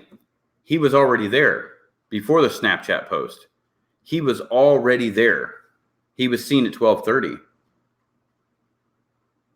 by the lady walking her dogs. He was there way before they were. He was waiting in that back area for an opportunity to strike, waiting for them to get across that bridge. That's really what it was. Well, the day comes when this comes out in court, ladies and gentlemen, there's some things that I'm going to say, yes, I was right. I was right on the area that he parked. I called that a long time ago and said, this is where I think that he had parked. And so forth. Yeah, he was seen before the girls were there, Jake. Like that video I just played. Let me pull this back up. So check this out. At 12:30, the girls didn't get there till 1:45. At 12:30, he was seen by this lady walking her dogs. She walks her dogs in this general area. Let me get rid of that. She walked her dogs from here to here, and she encountered the suspect right there. This is an hour before over an hour before the girls arrived. Okay, so an hour before the girls arrived, he was already seen here. So he couldn't have waited on a Snapchat photograph. He came back across the bridge and was waiting for someone to cross the bridge. That way, because he already planned it out when he was over here. That's what he was doing over here. He was thinking about what he was going to do, where he was going to take them. And apparently he decided it was going to be over here to the most secluded area because of the lady walking her dogs. He knew she was home here. He knew he couldn't go this way. Okay. He may have known that they weren't home here. He may not have. We don't know. But he planned to take them across here and over here to the most secluded area. So he was planning that for sure. Okay, so he made his way back across the bridge. That's why in the Snapchat photograph of Abigail, you cannot see him back here because, in my opinion, he's standing back here somewhere because right here, you can see all the way down to here if anybody's coming, and you can see all the way across the bridge to see if they make it across. Now, once they got almost all the way across, he hustled across that bridge and took them down the hill and took them over here. You see what I'm saying? Like he did that. He did that plain as day. He took them right where he knew he could take them. I think there's another video you guys need to watch. And after that video, then I'll go ahead and log off. But it's the reenactment. Okay? Let's go ahead and pull that thing back up. The possibilities. Let's go look at the possibilities here again. Okay? Because you guys really need to see that. Because this really puts it in perspective from a first-person point of view as to what had happened on this. Okay, now this is just a guess on what I had thought after looking at all this, it's just a guess. Okay? Just a big guess on how this could have went down, ladies and gentlemen. So don't say that I am claiming that this is right or not, okay? Because this is just the possibilities unfolded as to where the suspect was hiding and so forth. All right, so let me go get these right here, or get this video and pull it up for you guys, okay? Now I'm gonna have to close this thing out. Like that picture? So after this, after we do this and I show you guys this video, I wanted to also show you guys the big three. That right there, ladies and gentlemen, is the biggest railroad bridge in the state of Indiana, called the Tulip Trestle. I'm gonna air that again here towards the end of this video, but I mean, it's one of the biggest. It's the third biggest in the world. Wow, and it's right here in Indiana. Isn't that crazy? What was your question, Greg Brown?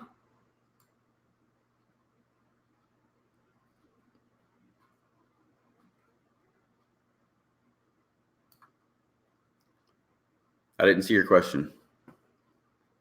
Why did it take so long to find the bodies? Alley Cat, because it was in an area that nobody really expected to look. They weren't looking for bodies at the time. They were looking for 2 missing girls, if you think about it that way. They weren't looking for 2 dead girls, so they didn't know where to look.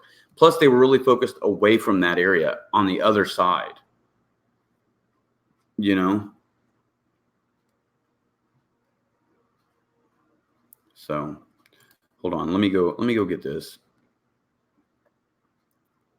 Got to find it. Possibilities. Delphi possibilities.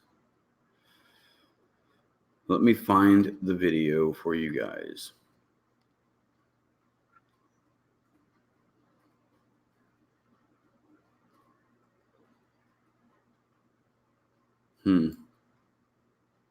There it is.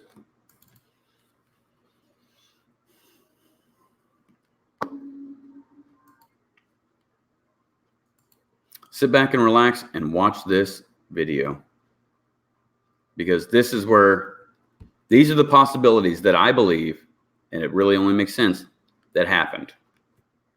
Okay? This was a lot of time and effort put into this video.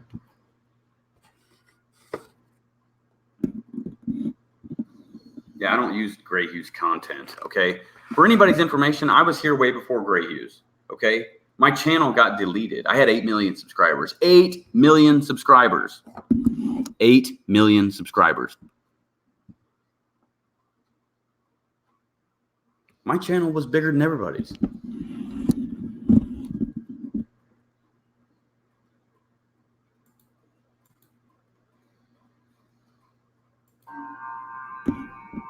This is the most likely scenarios that could have happened.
skipping through it.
I'll answer that question right now.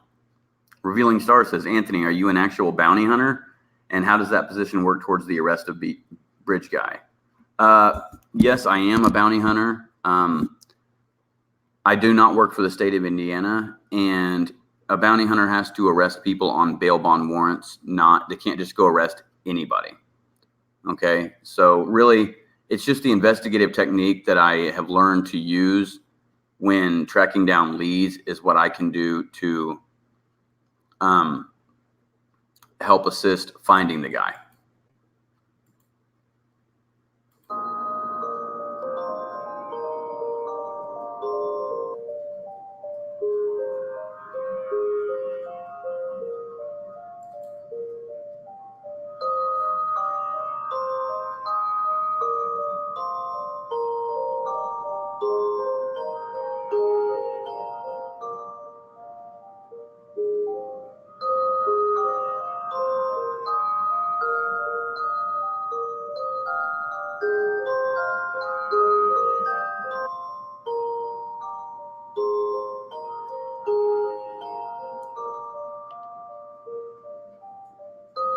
That all happened before the girls arrived.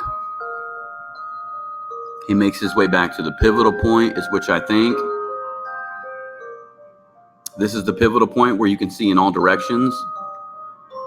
You can see down the 501 trail, the 505, back towards the main parking area, and also County Road 300 where the girls were dropped off.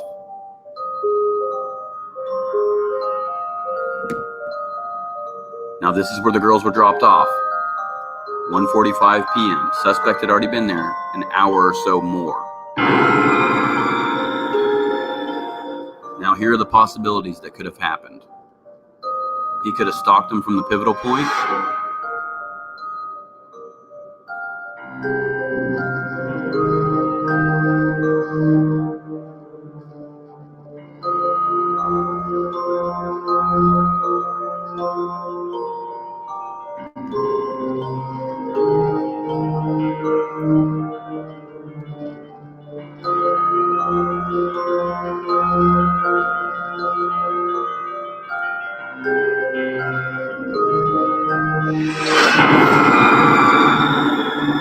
Okay, so he could have stalked them from that area, or he could have had prior contact with them. And that's the thing, is he could have had prior contact with them, which was right here at this pivotal point. Okay, and that's what deemed him to be a creepy guy. He could have found them or talked to them at that location and found them to be, or they could have found him to be one of the creepy guys or whatever. Okay.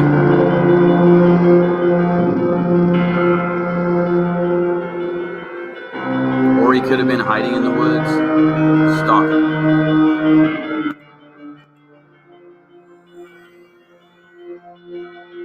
Now that's from the bend in the trail, looking around, seeing who's coming, who's there, and so forth.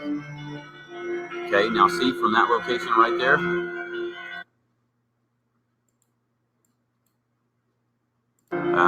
Went back a little too far. But anyway, watch this. No, I'm not able to get licensed in the state of Indiana. Right there. So from the bend in the trail, he can see all the way down. You can actually see the girls right there. You can see them all the way down and all the way to the end of the bridge. You could see them all going all the way across.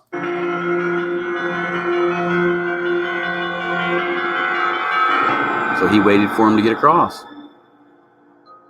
He's continually watching to see who was coming from each direction.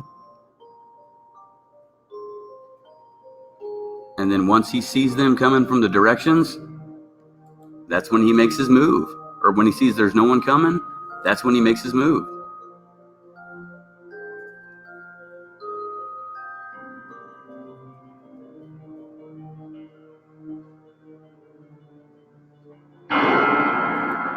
This is the tree stand everybody's talking about.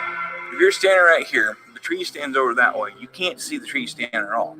So if somebody gets on that tree stand and there are people on this bridge, nobody knows you're back there at all on that tree stand. But we could see them. Yeah, you can see the killer. And then that's the area where the tree stand is, right there.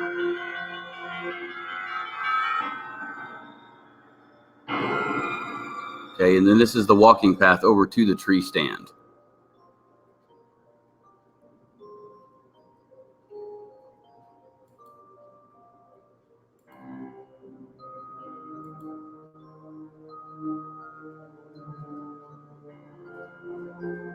As you can see, there's another little car path in there that goes from the field to the tree stand. A car path.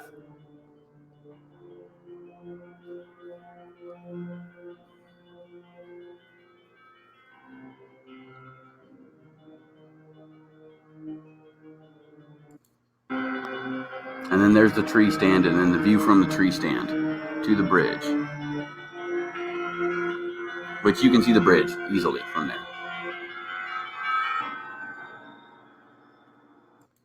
I'll take him over there. But I think he had his knife in here, left hand, wall, so he could pull this down. Now this is the secondary hill here Coming down this second hill that Michael was talking about. And they see an opportunity. And then the rest of this is just kind of chit chat and stuff like that. Interviews of people we was asking them questions and different things like that. We don't know if the suspect wears a fanny pack or not. That was just a guess or whatever. That was just a guess on what we thought that he possibly could have been wearing at the time. All right. But that gives you kind of a general idea on what possibly could have happened. I'm not going to show the rest. If you guys want to see that, then go over to my channel and watch it. It's the Delphi Murders Reenactment, Part 3, The Possibilities.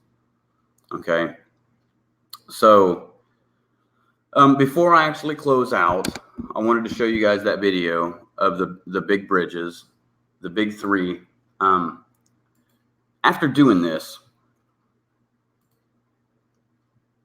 I got into watching the videos or going to these big bridges because I was like, wow, these railroad bridges are fascinating. The Monon High Bridge, wow, didn't even know it was there. Looks really, really, really cool place.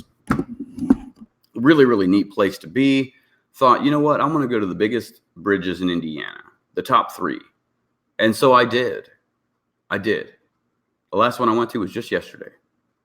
And I just thought, wow, this is an amazing place to be, you know? Like, it was so cool that I was able to go and check out some of these places because they're just amazing. Literally amazing. And so I figured that I would share some of that with you. If you guys want to see that, I'm going to show it to you. These are the Indiana Big 3, the biggest bridges in Indiana. And after I get done with that, then I'm going to go ahead and close out because, quite frankly, I'm hungry and I need to make some food.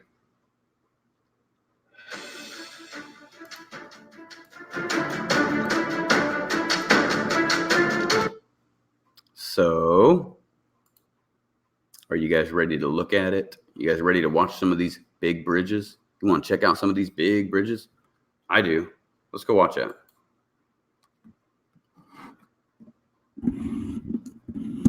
And I've got to get rid of this thing here. Check these big bridges out. Not a long video. What's going on, YouTube? Over the past 3 years, I've become fascinated with railroad bridges. So I've made it a mission to find and stand on top some of the biggest trestles known to man. I decided to start with Indiana's top 3, but what I encountered was far beyond what I could ever imagine. Today, I'm visiting the biggest bridge of its kind in the United States and the 3rd largest in the world. This is the Tulip Trestle. So it is very difficult to rate these bridges because each one offers a variety of different views. So on my top list, I'm ranking them based on height, length, and the location. Number 3 on our countdown is located in Monroe County. Unionville, Indiana is home to the Shuffle Creek Trestle. Built in 1906, this bridge stands 60 feet high and 970 feet long, marking it the state's 3rd highest and 2nd longest. This bridge offers stunning views of Lake Lemon. While this bridge is an amazing sight, it's ranked number 3 on my list because of a few reasons. The bridge is near a residential and very highly populated area. When ranking these bridges, I'm looking for not only the massive size, but also how peaceful I feel about the surroundings around me. I enjoy nature, and while this bridge is definitely one of the most amazing I've seen, its locality ranks the Shuffle Creek Trestle my 3rd favorite. Number 2 on the countdown is located in Carroll County. Delphi, Indiana is home to the historic Monon High Bridge. Built in 1891, this abandoned railroad bridge stands 70 feet high and 853 feet long, making it the state's 2nd highest and 3rd longest. It towers over Old Deer Creek. Breathtaking views of nature can be seen from atop this magnificent structure. The secludedness of the bridge and the fact that it is part of a nature trail ranks it number 2 on my list. While the bridge is walkable, the deteriorating condition does make it very unsafe for pedestrians. However, the Monon High Bridge is definitely one of my favorite and certainly has its place within the top 3. Yes, they do. Number 1 on the countdown is located in Greene County. Bloomfield, Indiana is home to the Tulip Trestle, bridge number X76-6, also known from locals as the Greene County Viaduct. Also built in 1906, it spans over Richland Creek Valley and is a whopping 157 feet high and 2,307 feet long. That, for sure, makes it the state's 1st in height and length. But that's not all. This is the largest rail trestle in the United States and 3rd largest of its kind in the world. To get a better understanding, if we took the Monon High Bridge and stacked it on top of the Shuffle Creek Trestle, the Tulip Trestle would still be over 20 feet taller. Also, if we set them side by side to compare length, these two combined total a length of 1,823 feet. The Tulip Trestle is still 1,384 feet longer. Is that still not sinking in? To put this in perspective, that is as long as not one, but 2.5 Titanics laid end to end. From flame to toe, Lady Liberty is just 7 feet shy of the track. Upon visiting this bridge, which is in the middle of nowhere, you gain a sense of respect for the men building it. The site is amazing, and I'm proud to say now I have completed the Indiana Big 3. Next is to conquer the world's Big 3. Well, hey, I guess I've only got 2 more to go now, don't I? Stay tuned for more photos from Jessica Milhoff Photography. I'm Anthony Greeno. Keep it Southern style, y'all.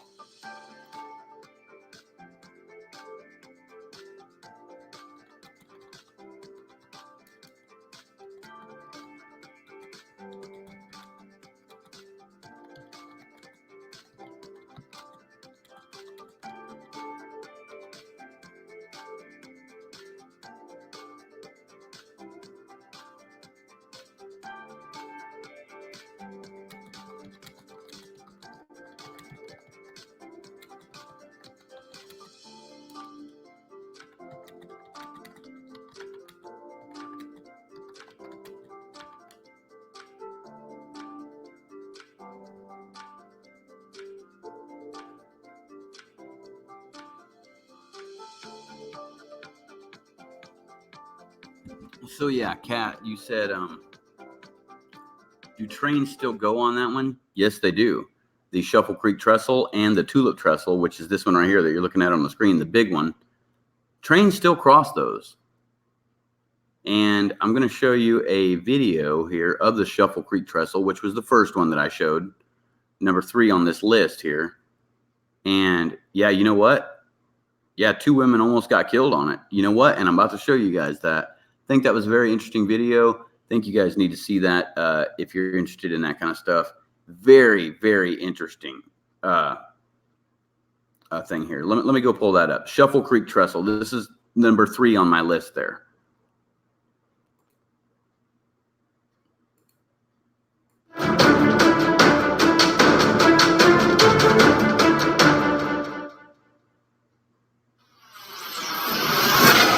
What's going on, social media? Over the past few years, I've become fascinated with railroad bridges. I find the architecture and the location of some very interesting. Today, I'm visiting one of the largest bridges in Indiana. This is the Shuffle Creek Trestle.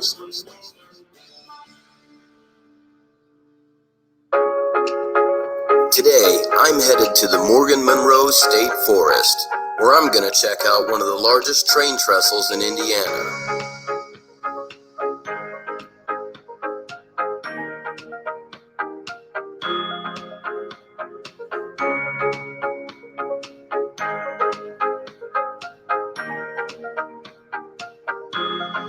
Welcome to Lake Lemon. Unionville, Indiana is home to the Shuffle Creek Trestle. This bridge is 60 feet high and 970 feet long, marking it the 3rd highest and 2nd longest in the state. So sit back and relax and check out my day in the backwoods of Indiana.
Just when I thought it can't get any better than this.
The Shuffle Creek Trestle is truly one of the most amazing bridges I've seen here in Indiana.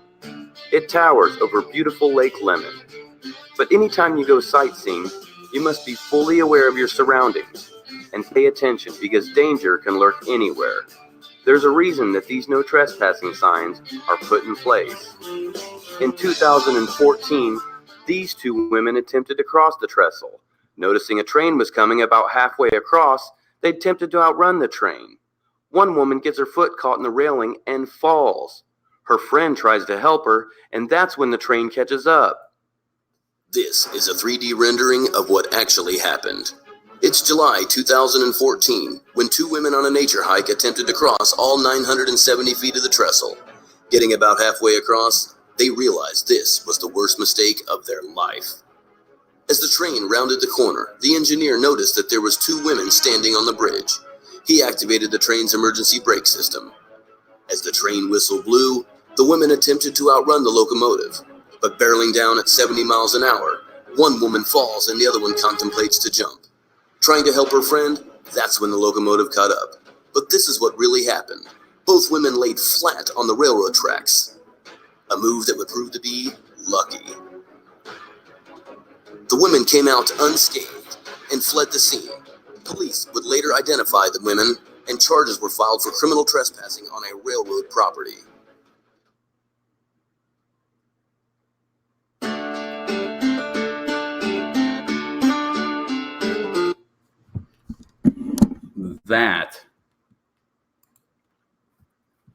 That is pretty crazy right there. Like, wow, they almost died doing that. So yeah, that's why you got to be very, very, very careful when you go to attempt to cross a train bridge.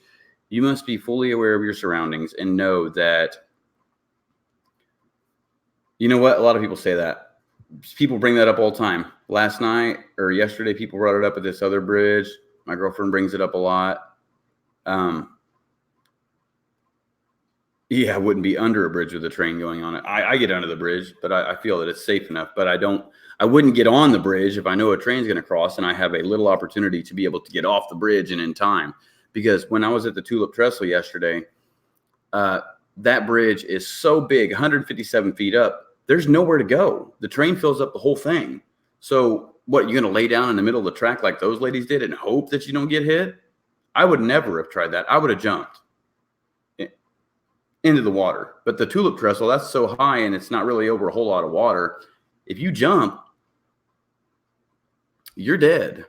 And it is illegal to be on a working track in Indiana. You're right. It is. It is illegal. So thank you, ladies and gentlemen, for joining me here today. I greatly appreciate it. It's an awesome thing when you guys get on here and talk to me. Make sure that you hit that like button. I was on here a lot longer than I wanted to be. For sure I was. So definitely hit the like button. And let me know that you guys like the videos that you do. Yeah, you can hear the conductor putting the brakes on. So yeah, make sure that you hit the like button, ladies and gentlemen. If you like the video, make sure you share it to all the social media sites. Join WKAT on Facebook. Again, my channel is True Crime Investigates. I'll be live there in 16 days, every day from then on out.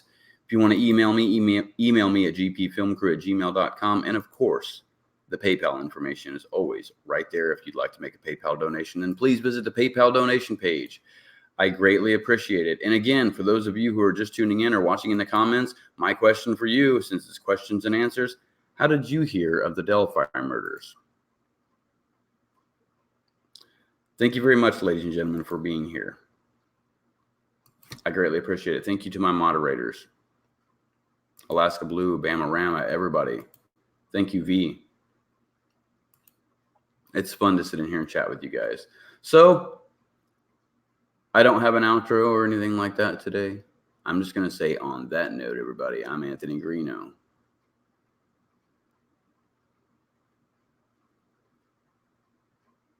Keep it Southern style, y'all.